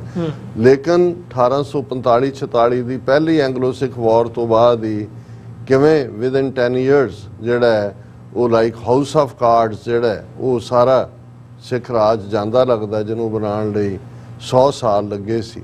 ਸੋ ਉਹਦੇ 'ਚ ਫਿਰ ਸਾਨੂੰ ਇਹ ਸਮਝਣਾ ਹੋਏਗਾ ਕਿ ਇੱਕ ਬੰਦੇ ਦੀ ਤਾਕਤ, ਮੋਨਾਰਕੀ, ਬਾਦਸ਼ਾਹਤ ਜਾਂ ਵਨ ਮੈਨ ਸ਼ੋ ਜੀ ਤੇ ਕਲੈਕਟਿਵ, ਜਿਸ ਨੂੰ ਅਸੀਂ ਮਿਸਲਾਂ ਜਾਂ ਅਕਾਲ ਤਖਤ ਜਾਂ ਸਰਬੱਤ ਖਾਲਸਾ ਜਾਂ ਉਹ ਸਾਡੀਆਂ ਪਰੰਪਰਾਵਾਂ ਦੇ ਨਾਲ ਜੋੜ ਕੇ ਦੇਖਦੇ। ਸੋ ਉਦੋਂ ਵੀ ਸਿੱਖ ਮਿਸਲਾਂ ਦੀ ਭਾਵੇਂ ਇਹ ਨਹੀਂ ਹੈ, ਜੇ ਤੁਸੀਂ ਉਸ ਪੀਰੀਅਡ ਨੂੰ ਦੇਖੋ ਤੇ ਉਹ ਆਪਸ 'ਚ ਖਹਿੰਦੀਆਂ ਵੀ ਸੀ ਜੀ, ਦੁਸ਼ਮਣੀ ਵੀ ਸੀ, ਇੱਕ ਦੂਜੇ ਦੇ ਖਿਲਾਫ ਸਿੱਖ ਹੀ ਮਾਰੇ ਜਾਂਦੇ ਸੀ ਇੱਕ ਦੂਜੇ ਦੇ ਇਲਾਕੇ 'ਚ ਜਾ ਕੇ ਜਦੋਂ ਦਾਅਵੇ ਕੀਤੇ ਜਾਂਦੇ ਸੀ। ਲੇਕਿਨ ਇਵੈਂਚੁਅਲੀ ਉਹਨਾਂ ਨੇ ਸਰਬੱਤ ਖਾਲਸਾ ਦੇ ਸਿਸਟਮ ਨੂੰ ਡਿਵੈਲਪ ਕੀਤਾ, ਜਿਹਦੇ 'ਚ ਕਿ ਜਦੋਂ ਸਾਂਝਾ ਚੈਲੰਜ ਆਇਆ ਉਹ ਬੈਠ ਕੇ ਡੈਲੀਬਰੇਟ ਕਰਦੇ ਸੀ, ਇਕੱਠੇ ਤੌਰ ਤੇ ਸਟ੍ਰੈਟੇਜਾਈਜ਼ ਕਰਦੇ ਸੀ ਔਰ ਸਾਂਝੀ ਰਣਨੀਤੀ ਬਣਾਉਂਦੇ ਸੀ। ਔਰ ਉਹਦੇ ਥੱਲੇ ਉਹਨਾਂ ਨੇ ਮੁਗਲਾਂ ਨੂੰ ਵੀ ਡਿਫੀਟ ਕੀਤਾ ਜੀ, ਅਫਗਾਨਾਂ ਨੂੰ ਵੀ ਡਿਫੀਟ ਕੀਤਾ, ਮਰਾਠਿਆਂ ਨੂੰ ਵੀ ਪੰਜਾਬ 'ਚੋਂ ਤੱਕਿਆ। ਹੁਣ ਅੱਜ ਜੇ ਅਸੀਂ 40 ਸਾਲਾਂ ਦੇ ਆਪਣੇ ਇਸ ਦੌਰ ਦੇ ਵਿੱਚ ਦੇਖੀਏ ਤੇ ਮੁੱਢਲੇ ਤੌਰ ਦੇ ਉੱਤੇ ਦੋ ਸੰਸਥਾਵਾਂ ਜਿਨ੍ਹਾਂ 'ਚੋਂ ਸਾਡੀ ਹਥਿਆਰਬੰਦ ਲੜਾਈ ਨਿਕਲੀ, ਦਮਦਮੀ ਟਕਸਾਲ ਔਰ ਅਖੰਡ ਕੀਰਤਨੀ ਜਥਾ। ਦਮਦਮੀ ਟਕਸਾਲ ਰਾਹੀਂ ਸੰਤ ਪਿੰਡਰਾਂਵਾਲੇ, ਜਰਨੈਲ ਸਿੰਘ ਪਿੰਡਰਾਂਵਾਲੇ, ਉਹਨਾਂ ਦਾ ਬਹੁਤ ਸਾਰਾ ਜਥਾ ਉਹਨਾਂ ਦੇ ਨਾਲ ਸ਼ਹੀਦ ਹੋਇਆ। ਫਿਰ ਜਿਹੜੀਆਂ ਬਹੁਤ ਸਾਰੀਆਂ ਜੁਝਾਰੂ ਜਥੇਬੰਦੀਆਂ ਜਿਨ੍ਹਾਂ ਦੀ ਪ੍ਰੇਰਨਾ ਸੰਤ ਪਿੰਡਰਾਂਵਾਲੇ ਸਨ। ਦੂਸਰੇ ਪਾਸੇ ਅਖੰਡ ਕੀਰਤਨੀ ਜਥੇ ਜਿਨ੍ਹਾਂ 'ਚੋਂ ਬੱਬਰ ਖਾਲਸਾ ਵਰਗੀ ਜਿਹੜੀ ਹੈ ਇੱਕ ਬੜੀ ਕ੍ਰੀਏਟਿਵ, ਜਿਨ੍ਹਾਂ ਨੇ ਵੱਡੇ ਕੰਮ ਕੀਤੇ, ਭਾਈ ਸੁਖਦੇਵ ਸਿੰਘ ਬੱਬਰ ਔਰ ਉਹਨਾਂ ਦੀ ਲੈਗੇਸੀ ਭਾਈ ਅਨੋਖ ਸਿੰਘ ਬੱਬਰ, ਔਰ ਅੱਜ ਵੀ ਉਹਨਾਂ ਦਾ ਜਿਹੜੀ ਹੈ ਉਹ ਸਟਰਗਲ ਕਿਸੇ ਨਾ ਕਿਸੇ ਰੂਪ ਦੇ ਵਿੱਚ ਜਾਰੀ ਹੈ। ਟਕਰਾਅ ਸੀ ਬਹੁਤ, ਸੰਤਾਂ ਦੇ ਵੇਲੇ ਵੀ ਦੋ ਅੱਡ-ਅੱਡ ਖੈਮੇ ਸੀ, ਇੱਕ ਨੂੰ ਜਿਹੜਾ ਉਹ ਲੌਂਗੋਵਾਲ ਐਂਡ ਕੰਪਨੀ ਵੀ ਆਪਣਾ ਰੋਲ ਪਲੇ ਕਰ ਰਹੇ ਸੀ। ਪਰ ਇੱਕ ਪੀਰੀਅਡ ਆਇਆ ਜਦੋਂ ਕਿ ਭਾਈ ਅਨੋਖ ਸਿੰਘ ਬੱਬਰ ਦੀ ਕਮਾਂਡ ਦੇ ਥੱਲੇ ਵਿਦਨ ਨੀਅਰਨੈਸ ਆਈ ਔਰ ਉਹਦੇ 'ਚੋਂ 4 ਜੁਝਾਰੂ ਜਥੇਬੰਦੀਆਂ ਪਹਿਲੀ ਵਾਰ ਸੀ ਕਿ ਇੱਕ ਪਲੇਟਫਾਰਮ ਤੇ ਆਈਆਂ ਜੀ।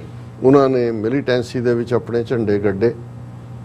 ਪੋਲੀਟੀਕਲ ਡਿਸੀਜਨ ਮੇਕਿੰਗ ਦੇ ਲਈ ਪੰਥਕ ਕਮੇਟੀ ਇੱਕ ਅੰਬਰੇਲਾ ਆਰਗੇਨਾਈਜੇਸ਼ਨ ਦੇ ਤੌਰ ਦੇ ਉੱਤੇ ਸਾਹਮਣੇ ਆਈ ਔਰ ਉਸ ਪੀਰੀਅਡ ਦੇ ਵਿੱਚ ਹੀ ਸਾਨੂੰ ਵੀ 1991 ਚ ਨਵੰਬਰ ਦੇ ਵਿੱਚ ਇੱਕ ਜਿਹੜੀ ਹੈ ਸੇਵਾ ਦਾ ਮੌਕਾ ਮਿਲਿਆ ਕਿ ਅਸੀਂ ਜਿਹੜੀ ਸਟਰਗਲ ਹਥਿਆਰਬੰਦ ਸੰਘਰਸ਼ ਰਾਹੀਂ ਪੰਜਾਬ ਦੀ ਧਰਤੀ ਤੇ ਸਾਡੇ ਯੋਧੇ ਕਰ ਰਹੇ ਸੀ, ਪਰ ਉਸ ਦੀ ਪੋਲੀਟੀਕਲ ਜਿਹੜੀ ਉਸ ਦੀ ਐਕਸਪ੍ਰੈਸ਼ਨ ਹੈ, ਈਡੀਅਮ ਹੈ, ਉਹਨੂੰ ਕਿਵੇਂ ਬਾਹਰਲੀ ਦੁਨੀਆ ਤੱਕ ਲਿਜਾਣਾ ਹੈ, ਇਹ ਸਾਡੇ ਜ਼ਿੰਮੇ ਇਹ ਸੇਵਾ ਲੱਗੀ। ਔਰ ਇਹਨਾਂ ਸਾਰੇ ਹੀ ਆਲਮੋਸਟ 35 ਸਾਲਾਂ 'ਚ ਜੋ ਗੁਰੂ ਨੇ ਸਾਨੂੰ ਸਮਰੱਥਾ ਦਿੱਤੀ, ਪਹਿਲਾਂ ਸਿੱਧੇ ਤੌਰ ਤੇ ਆਰਗੇਨਾਈਜੇਸ਼ਨਲੀ ਵੀ, ਫਿਰ ਜਿਹੜਾ ਮੀਡੀਆ ਉਹ ਭਾਵੇਂ ਪ੍ਰਿੰਟ ਸੀ, ਰੇਡੀਓ ਸੀ, ਜਿਵੇਂ ਜ਼ਿਕਰ ਕਰਕੇ ਅਸੀਂ ਹਟੇ ਹਾਂ ਕਿ 28 ਸਾਲ ਪਹਿਲਾਂ ਅੱਜ ਦੇ ਦਿਨ ਹੀ 25 ਸਤੰਬਰ 1996 ਨੂੰ ਅੱਜ ਦੀ ਆਵਾਜ਼ ਰੇਡੀਓ ਪ੍ਰੋਗਰਾਮ ਦੀ ਸ਼ੁਰੂਆਤ ਹੋਈ। 12 ਸਾਲ ਪਹਿਲਾਂ TV 84 ਦੀ ਹੋਈ। ਸੋ ਹੁਣ ਅਸੀਂ ਇਹ ਮਹਿਸੂਸ ਕਰਦੇ ਹਾਂ ਕਿ 1995 ਤੱਕ ਪਹੁੰਚਦੇ ਹਾਂ, ਆਰਮਡ ਸਟਰਗਲ ਵੀ ਜਿਹੜੀ ਹੈ ਉਹ ਕਾਫੀ ਹੱਦ ਤੱਕ ਸਫਰ ਕਰ ਚੁੱਕੀ ਸੀ ਜੀ। ਤੇ ਕਿਉਂਕਿ ਜਿਹੜੀ ਪੋਲੀਟੀਕਲ ਪੰਥਕ ਕਮੇਟੀ ਸੀ ਉਹਦੀ ਸਟਰੈਂਥ ਤਾਂ ਉਸ ਚੋਂ ਨਿਕਲਦੀ ਸੀ। ਸੋ ਆਬਵੀਅਸਲੀ ਉਹ ਵੀ ਜਿਹੜੀ ਹੈ ਉਹ ਇੱਕ ਡਿਸਫੰਕਸ਼ਨਲ ਹੋਣ ਵਾਂਗ ਹੀ ਹੋ ਗਈ ਚਲੋ ਹਰ ਇੱਕ ਨੇ ਆਪੋ ਆਪਣੇ ਰੋਲ ਦੇ ਤੌਰ ਦੇ ਉੱਤੇ ਆਪਣਾ ਰੋਲ ਅਦਾ ਕਰਨਾ ਸ਼ੁਰੂ ਕੀਤਾ। ਫਿਰ ਤਬਦੀਲੀ ਅਸੀਂ 2007 ਦੇ ਵਿੱਚ ਪੰਜਾਬ ਦੇ ਵਿੱਚ ਜਦੋਂ ਸੌਦਾ ਸਾਧ ਨੂੰ ਚੈਲੰਜ ਕੀਤਾ ਜਾਂਦਾ ਹੈ, ਉਸ ਦੀ ਸ਼ੁਰੂਆਤ 2012 ਦੇ ਵਿੱਚ ਬਲਵੰਤ ਸਿੰਘ ਰਾਜੋਆਣਾ ਦੇ ਖਿਲਾਫ ਬਲੈਕ ਵਾਰੰਟਸ ਦਾ ਜਾਰੀ ਹੋਣਾ, 2015 ਦਾ ਸਰਬੱਤ ਖਾਲਸਾ ਗੁਰੂ ਗ੍ਰੰਥ ਸਾਹਿਬ ਦੀ ਬੇਅਦਬੀ ਦੀਆਂ ਘਟਨਾਵਾਂ ਜੀ, ਔਰ ਫਿਰ ਬਾਹਰ ਪਹੁੰਚਦਿਆਂ ਜਿਹੜਾ 2023 ਦਾ ਵਰ੍ਹਾ ਹੈ, ਖਾਸ ਤੌਰ ਤੇ ਟਰਾਂਸਨੈਸ਼ਨਲ ਰਿਪਰੈਸ਼ਨ ਦੇ ਐਂਗਲ ਤੋਂ ਇੱਕ ਦੁਨੀਆ ਭਰ ਦੇ ਵਿੱਚ ਜਿੱਥੇ ਸਿੱਖਾਂ ਦੀ ਪਛਾਣ ਐਜ਼ ਏ ਵਿਕਟਮ ਵੀ ਐਜ਼ ਏ ਨੇਸ਼ਨ ਵੀ ਬਣੀ, ਇੰਡੀਆ ਦਾ ਰੁਤਬਾ ਐਜ਼ ਏ ਰੋਕ ਸਟੇਟ ਸਾਹਮਣੇ ਆਇਆ। ਹੁਣ ਇਸ ਸਾਰੇ ਨੂੰ ਦੇਖਦੇ ਹਾਂ, ਜਿੱਥੇ ਹੁਣ ਮੋਦੀ ਦੀ ਵਿਜ਼ਿਟ ਨੂੰ ਲੈ ਕੇ ਅਸੀਂ ਬਾਰ-ਬਾਰ ਜਦੋਂ ਰਿਪੀਟ ਕਰ ਰਹੇ ਹਾਂ ਕਿ ਪੋਜ਼ਿਟਿਵ ਡਿਵੈਲਪਮੈਂਟਸ, ਕਿਉਂਕਿ ਦੁਸ਼ਮਣ ਦੇ ਮੀਡੀਆ ਦੇ ਐਂਗਲ ਤੋਂ ਦੇਖੋ ਉਹਨਾਂ ਨੂੰ ਨਜ਼ਰ ਆਉਂਦਾ ਹੈ ਕਿ ਸਿੱਖਾਂ ਨੂੰ ਅਮਰੀਕਾ ਨੇ ਆਪਣੇ ਵਿੰਗਸ ਥੱਲੇ ਲੈ ਲਿਆ। ਉਹਨਾਂ ਦਾ ਇੱਕ ਟਿੱਪਣੀਕਾਰ ਅੱਜ ਕਹਿ ਰਿਹਾ ਸੀ ਕਿ ਵੀ 2 ਦਿਨ ਪਹਿਲੇ ਮੋਦੀ ਦੇ ਆਉਣ ਤੋਂ ਜੇ ਅਮਰੀਕਾ ਸਿੱਖਾਂ ਦੇ ਵਫਦ ਨੂੰ ਵਾਈਟ ਹਾਊਸ ਸੱਦ ਕੇ ਕਹਿੰਦਾ ਹੈ ਕਿ ਕੋਈ ਤੁਹਾਡੀ ਵਾਹ ਵੱਲ ਵੀ ਨਹੀਂ ਦੇਖੇਗਾ, ਤੁਸੀਂ ਇੱਥੇ ਸਿਕਿਉਰ ਹੋ, ਅਸੀਂ ਤੁਹਾਡੀ ਸਿਕਿਉਰਿਟੀ ਦਾ ਜਿਹੜਾ ਹੈ ਉਹ ਉਸ ਨੂੰ ਯਕੀਨੀ ਬਣਾਵਾਂਗੇ। ਸੋ ਉਹਨੇ ਕਿਹਾ ਕਿ ਵੀ ਇਹ ਮੈਚ ਇੱਕ ਟਰਾਂਸਨੈਸ਼ਨਲ ਰਿਪਰੈਸ਼ਨ ਤੋਂ ਬਚਾਅ ਦੀ ਗੱਲ ਨਹੀਂ ਹੈ, ਇਸ ਦਾ ਵੱਡਾ ਪੋਲੀਟੀਕਲ ਮੀਨਿੰਗ ਹੈ।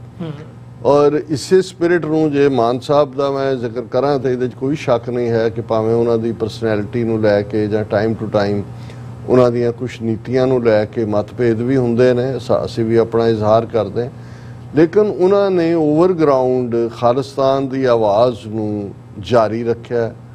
ਮੈਂਬਰ ਪਾਰਲੀਮੈਂਟ ਵੀ ਰਹੇ, ਪਾਰਲੀਮੈਂਟ 'ਚ ਵੀ ਉਹਨਾਂ ਨੇ ਗੱਲ ਕੀਤੀ ਔਰ ਸ਼ਾਇਦ ਇਸ ਦਾ ਕ੍ਰੈਡਿਟ ਮੈਂ ਸਮਝਦਾ ਵੀ ਹਿਸਟਰੀ ਵੀ ਉਹਨਾਂ ਨੂੰ ਦੇਗੀ ਕਿ ਜੇ ਅੱਜ ਡਾਇਸਪੋਰਾ ਦੇ ਵਿੱਚ ਵੱਡੀ ਗਿਣਤੀ ਦੇ ਵਿੱਚ ਇੱਕ ਗੇਮ ਚੇਂਜਿੰਗ ਲਾਈਨ ਸ਼ੁਰੂ ਹੋਈ ਤਾਂ ਉਹਦੇ 'ਚ ਬਹੁਤ ਸਾਰਿਆਂ ਨੂੰ ਜਿਹੜੀ ਰਾਜਸੀ ਸ਼ਰਨ ਮਿਲੀ ਹੈ, ਪੋਲੀਟੀਕਲ ਅਸਾਈਲਮ ਮਿਲੀ ਹੈ, ਉਹ ਸ਼੍ਰੋਮਣੀ ਅਕਾਲੀ ਦਲ ਅੰਮ੍ਰਿਤਸਰ ਦੇ ਬਦੌਲਤ ਹੀ ਮਿਲੀ। ਹਾਲਾਂਕਿ ਖੁਦ ਮਾਨ ਸਾਹਿਬ ਦੀ ਐਂਟਰੀ ਅਮਰੀਕਾ ਨੇ ਉਹਨਾਂ ਨੂੰ ਵੀਜ਼ਾ ਡਿਨਾਈ ਕੀਤਾ ਹੋਇਆ, ਕੈਨੇਡਾ ਨੇ ਵੀ ਔਰ ਦੂਸਰਾ, ਲੇਕਿਨ ਇਹਦੇ ਬਾਵਜੂਦ ਇਹਨਾਂ ਦੇ ਅਦਾਲਤੀ ਸਿਸਟਮ ਨੇ ਤਾਂ ਇਹ ਮੰਨਿਆ ਕਿ ਉੱਥੇ ਜਿਹੜਾ ਵੀ ਖਾਲਿਸਤਾਨ ਦੀ ਗੱਲ ਕਰਦਾ ਉਹ ਜਿਹੜਾ ਉਹ ਖਤਰੇ 'ਚ ਆ ਉਸ ਦੀ ਜ਼ਿੰਦਗੀ। ਹਾਲਾਂਕਿ ਇਹਦੇ 'ਚ ਕੋਈ ਸ਼ੱਕ ਨਹੀਂ ਉਹਨਾਂ 'ਚੋਂ ਬਹੁਤ ਸਾਰੇ ਇਕਨੋਮਿਕਲ ਰਿਫਿਊਜੀ ਨੇ, ਬਟ ਸਿੱਖਾਂ ਦੇ ਬੱਚੇ ਬੱਚੀਆਂ ਨੇ ਔਰ ਉਹਨਾਂ ਹਾਲਾਤਾਂ 'ਚ ਆ ਰਹੇ ਨੇ ਜਿੱਥੇ ਪੰਜਾਬ ਦੇ ਵਿੱਚ ਬਾਕੀ ਸਾਰੇ ਜਿਹੜੇ ਸਾਧਨ ਨੇ ਉਹ ਖਤਮ ਕਰ ਦਿੱਤੇ ਗਏ ਨੇ। ਹੁਣ ਇਸ ਕੰਟੈਕਸਟ 'ਚ ਅੱਜ ਜਦੋਂ ਅਸੀਂ ਇੱਕ ਪੋਜ਼ਿਟਿਵਿਟੀ ਦੀਆਂ ਵਾਈਬਸ ਦੇਖ ਰਹੇ ਹਾਂ, ਮੈਂ ਵੀ ਅਕਸਰ ਆਪਣੀਆਂ ਪ੍ਰੈਜੈਂਟੇਸ਼ਨਸ ਕਹਿੰਦਾ ਵੀ ਖਾਲਿਸਤਾਨ ਦਸਤਕ ਦੇ ਰਿਹਾ ਜੀ, ਤੇ ਫਿਰ ਹਵਾ ਦੇ ਵਿੱਚ ਤਾਂ ਕੋਈ ਚੀਜ਼ ਕ੍ਰੀਏਟ ਨਹੀਂ ਹੁੰਦੀ। ਅਮਰੀਕਾ ਦੀ ਜੇ ਦਿਲਚਸਪੀ ਵੀ ਹੈ, ਦੂਸਰਾ ਵੀ ਹੈ, ਤੇ ਇਹ ਗੱਲ ਜਿਹੜੀ ਰਿਪੀਟਡਲੀ ਮੈਂ ਇਹ ਕਹਿੰਦਾ ਹੈ ਵੀ ਇਹ ਇੰਡੀਵਿਜੂਅਲ ਦਾ ਕੰਮ ਨਹੀਂ ਹੈ, ਇੱਕ ਜਥੇਬੰਦੀ ਦਾ ਵੀ ਨਹੀਂ ਹੈ। ਕਦੇ ਇੱਕ ਜ਼ਮਾਨਾ ਸੀ ਕਿ ਜਦੋਂ ਜਿਹਦੇ ਕੋਲ ਪਾਵਰ ਹੁੰਦੀ ਹੈ ਉਹ ਇਹ ਸਮਝ ਰਿਹਾ ਹੁੰਦਾ ਕਿ ਜੀ ਸਭ ਮੇਰੀ ਵਜ੍ਹਾ ਕਰ, ਪਹਿਲਾਂ ਤਾਂ ਇਹ ਸਾਨੂੰ ਇਹ ਦੇਖਣਾ ਹੋਏਗਾ ਕਿ ਭਾਈ ਇਹ ਮਹਾਰਾਜ ਦੀ ਕਲਾ ਵਾਪਰਦੀ ਹੈ ਔਰ ਉਸ ਦੇ ਥੱਲੇ ਅਸੀਂ ਇਹ ਤਬਦੀਲੀ ਦਾ ਮੁਕਾਮ ਦੇਖਦੇ ਹਾਂ।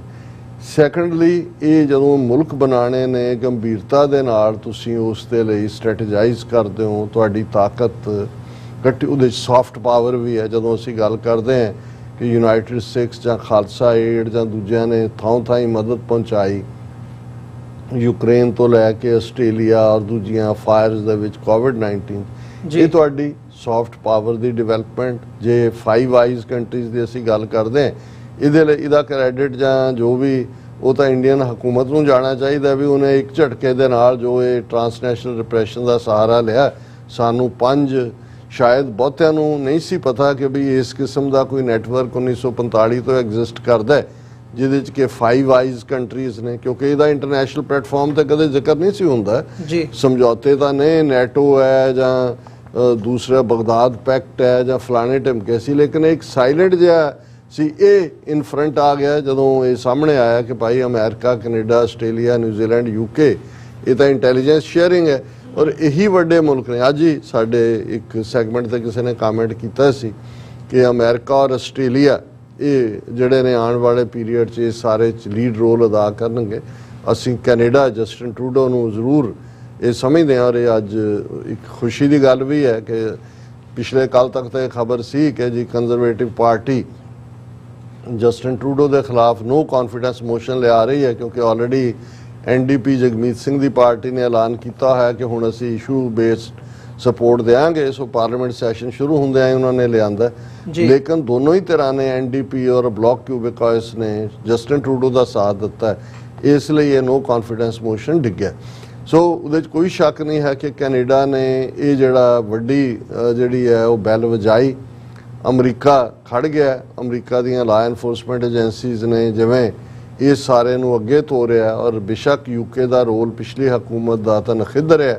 ਹੁਣ ਅਸੀਂ ਹੋਪ ਕਰਦੇ ਹਾਂ ਵੀ ਉਹ ਵੀ ਅਗਰੈਸਿਵਲੀ ਹੋਏਗਾ, ਲੇਕਿਨ ਇਹਨਾਂ ਦੇ ਆਪਣੇ ਇੰਟਰਸਟ ਨੇ, ਵੈਸਟਡ ਇੰਟਰਸਟ ਨੇ। ਸਾਨੂੰ ਇਹ ਦੇਖਣਾ ਹੋਏਗਾ ਕਿ ਵੀ ਅਸੀਂ ਆਪਣੀ ਤਾਕਤ ਨੂੰ ਟੁਗੈਦਰਨੈਸ ਦੇ ਨਾਲ ਇਕੱਠੀ ਕਰਕੇ, ਜਿਵੇਂ ਮਾਨ ਸਾਹਿਬ ਨੇ ਕਿਹਾ ਕਿ ਜਿਹੜਾ 12 ਮਿਸਲਾਂ ਵਾਂਗ ਇਕੱਠੇ ਹੋਣ ਦੀ ਲੋੜ ਹੈ ਏਜੰਡਾ ਬੇਸਡ, ਔਰ ਇਸ ਦੇ ਉੱਤੇ ਹੀ ਅਸੀਂ ਜਿਹੜਾ ਹੈ ਉਹ ਇਹੀ ਕਹਿਣਾ ਚਾਹਾਂਗੇ ਕਿ ਜਿਹੜਾ ਮੈਸੇਜ ਸਰ ਜੱਸਾ ਸਿੰਘ ਆਹਲੂਵਾਲੀਆ ਨੇ ਵੱਡੇ ਘੱਲੂਘਾਰੇ ਵੇਲੇ ਜਦੋਂ ਮਿਸਲਦਾਰਾਂ ਨੇ ਪੁੱਛਿਆ ਸੀ ਕਿ ਲੜਨ ਲਈ ਕੀ ਸਟ੍ਰੈਟਜੀ ਬਣਾਈਏ, ਤਾਂ ਉਹਨਾਂ ਨੇ ਕਿਹਾ ਸੀ ਕਿ ਮਿਸਲ ਵੰਡ ਅਬ ਕਬਹੂ ਨਾ ਪਾਓ, ਰਲ ਮਿਲ ਕੇ ਇਹ ਪੰਥ ਬਚਾਓ। ਅੱਜ ਵੀ ਸਾਨੂੰ ਇਸੇ ਲਾਈਨ ਦੇ ਉੱਤੇ ਹੀ ਸਟ੍ਰੈਟੇਜਾਈਜ਼ ਕਰਨ ਦੀ ਲੋੜ ਹੈ।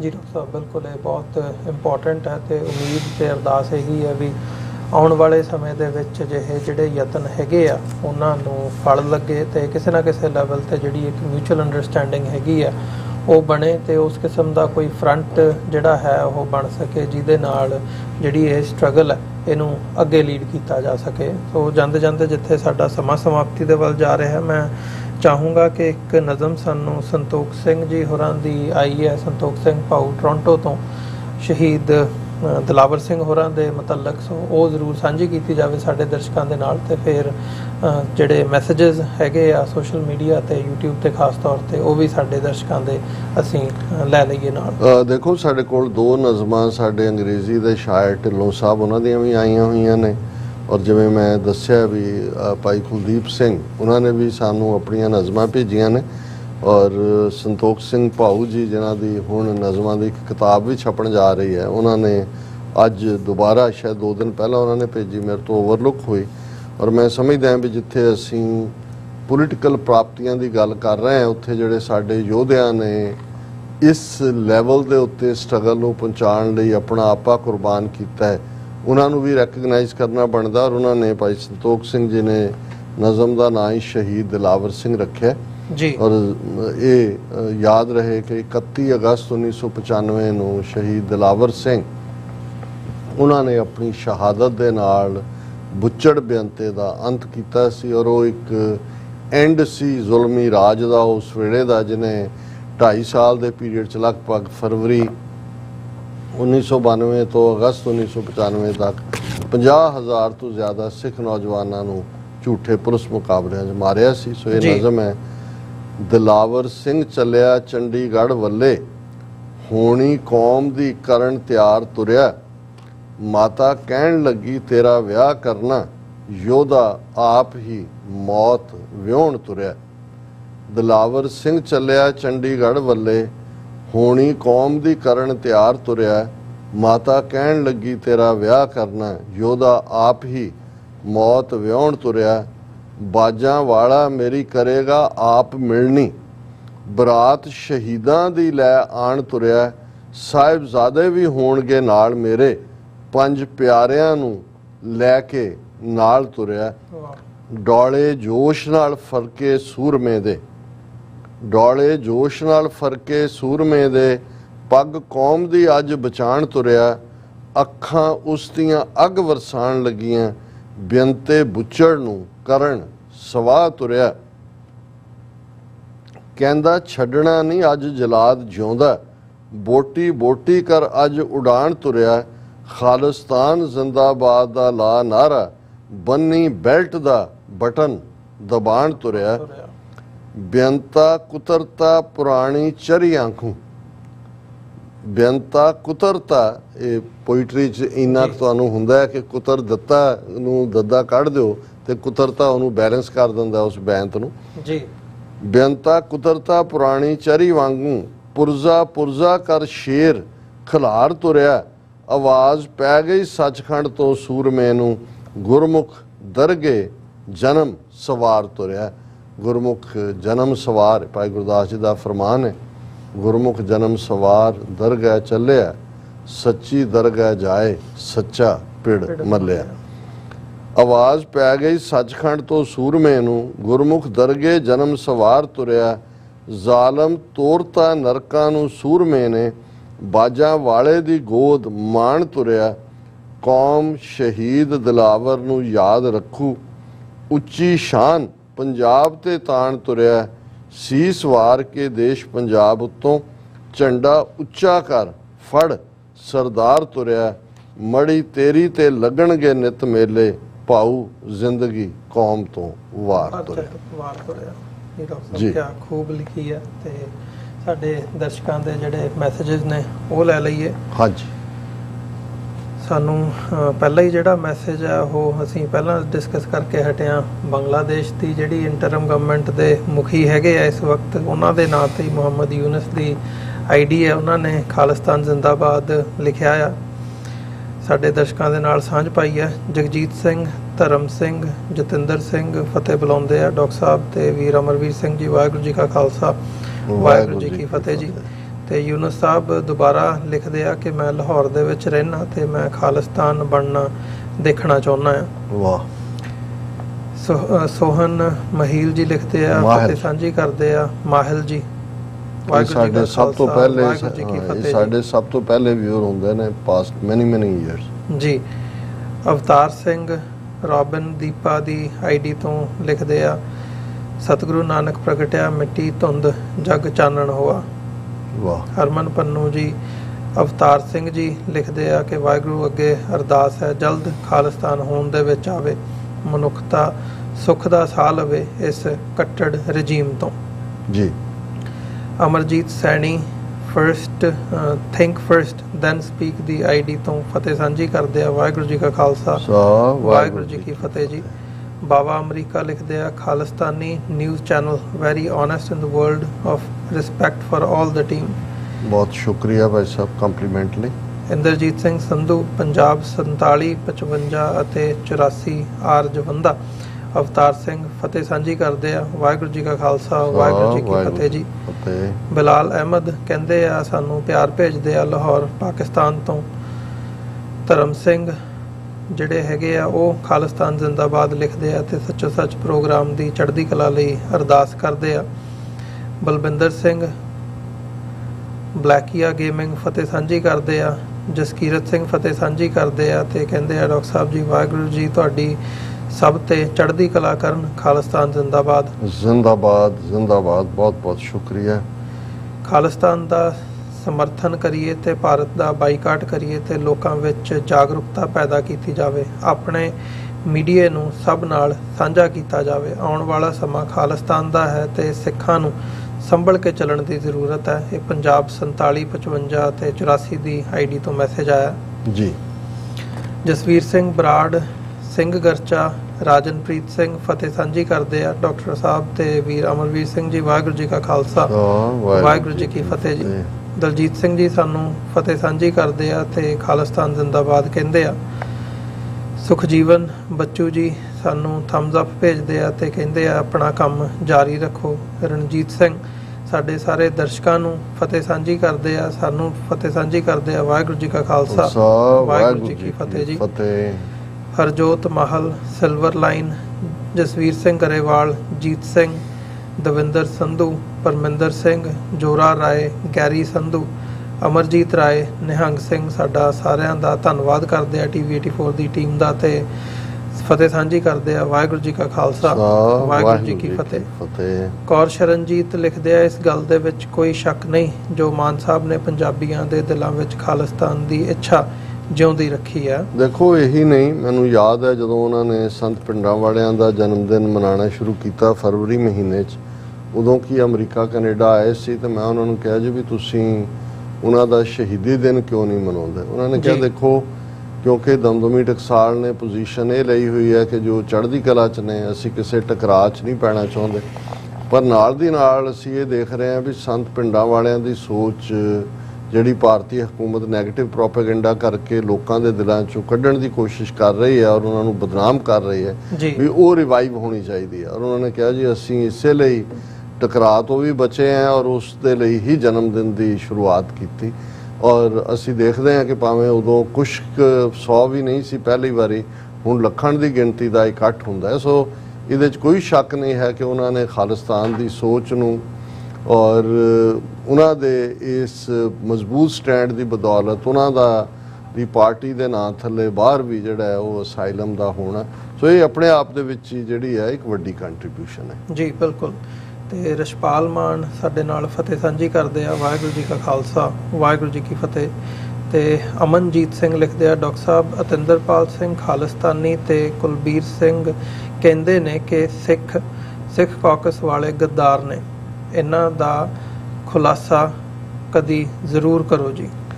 ਦੇਖੋ, ਇਹ ਵੀ ਇੱਕ ਮੇਰਾ ਖਿਆਲ ਹੈ ਕੁਝ ਲੋਕਾਂ ਦੀ ਪਾਸ ਟਾਈਮ ਹੌਬੀ ਬਣ ਗਈ ਹੈ ਕਿ ਉਹ ਲੇਬਲ ਲਾਉਂਦੇ ਨੇ, ਪਰ ਉਹਨਾਂ ਨੂੰ ਸ਼ਾਇਦ ਇਹੀ ਗੱਲ ਜਿਹੜਾ ਇਹਦਾ ਜਵਾਬ ਹੈ ਕਿ ਵੀ ਜੇ 2 ਦਿਨ ਪਹਿਲਾਂ ਅਮਰੀਕਾ ਦਾ ਐਡਮਿਨਿਸਟ੍ਰੇਸ਼ਨ ਵਾਈਟ ਹਾਊਸ ਸਿੱਖ ਕਾਕਸ ਵਾਲਿਆਂ ਨੂੰ ਇਨਵਾਈਟ ਕਰਦਾ ਹੈ ਬਾਕੀ ਜਥੇਬੰਦੀਆਂ ਦੇ ਨਾਲ, ਸੋ ਇਹਨਾਂ ਤੋਂ ਬਿਹਤਰ ਤਾਂ ਹੋਰ ਕੋਈ ਨਹੀਂ ਜਾਣਦਾ ਕਿ ਕੌਣ ਪੈਟਰੀਓਟ ਹੈ ਤੇ ਕੌਣ ਟ੍ਰੇਟਰ ਹੈ। ਸੋ ਮੇਰਾ ਖਿਆਲ ਹੈ ਵੀ ਇਹ ਜਿਹੜੇ ਵੀਰਾਂ ਦਾ ਨਾਂ ਉਹਨਾਂ ਨੇ ਲਿਆ, ਉਹਨਾਂ ਨੇ ਵੀ ਆਪਣਾ ਜਿਹੜਾ ਹੈ ਉਹ ਕੰਮ ਕਰੀ ਜਾਣਾ, ਪਰ ਇਹ ਠੀਕ ਨਹੀਂ ਹੈ ਇਸ ਕਿਸਮ ਦਾ ਜਿਹੜਾ ਅਸੀਂ ਹਰ ਕੰਮ ਕਰਨ ਵਾਲੇ ਨੂੰ ਜਿਹੜਾ ਹੈ ਉਸ ਦੇ ਉੱਤੇ ਟ੍ਰੇਟਰ ਦਾ ਠੱਪਾ ਲਾਉਂਦੇ।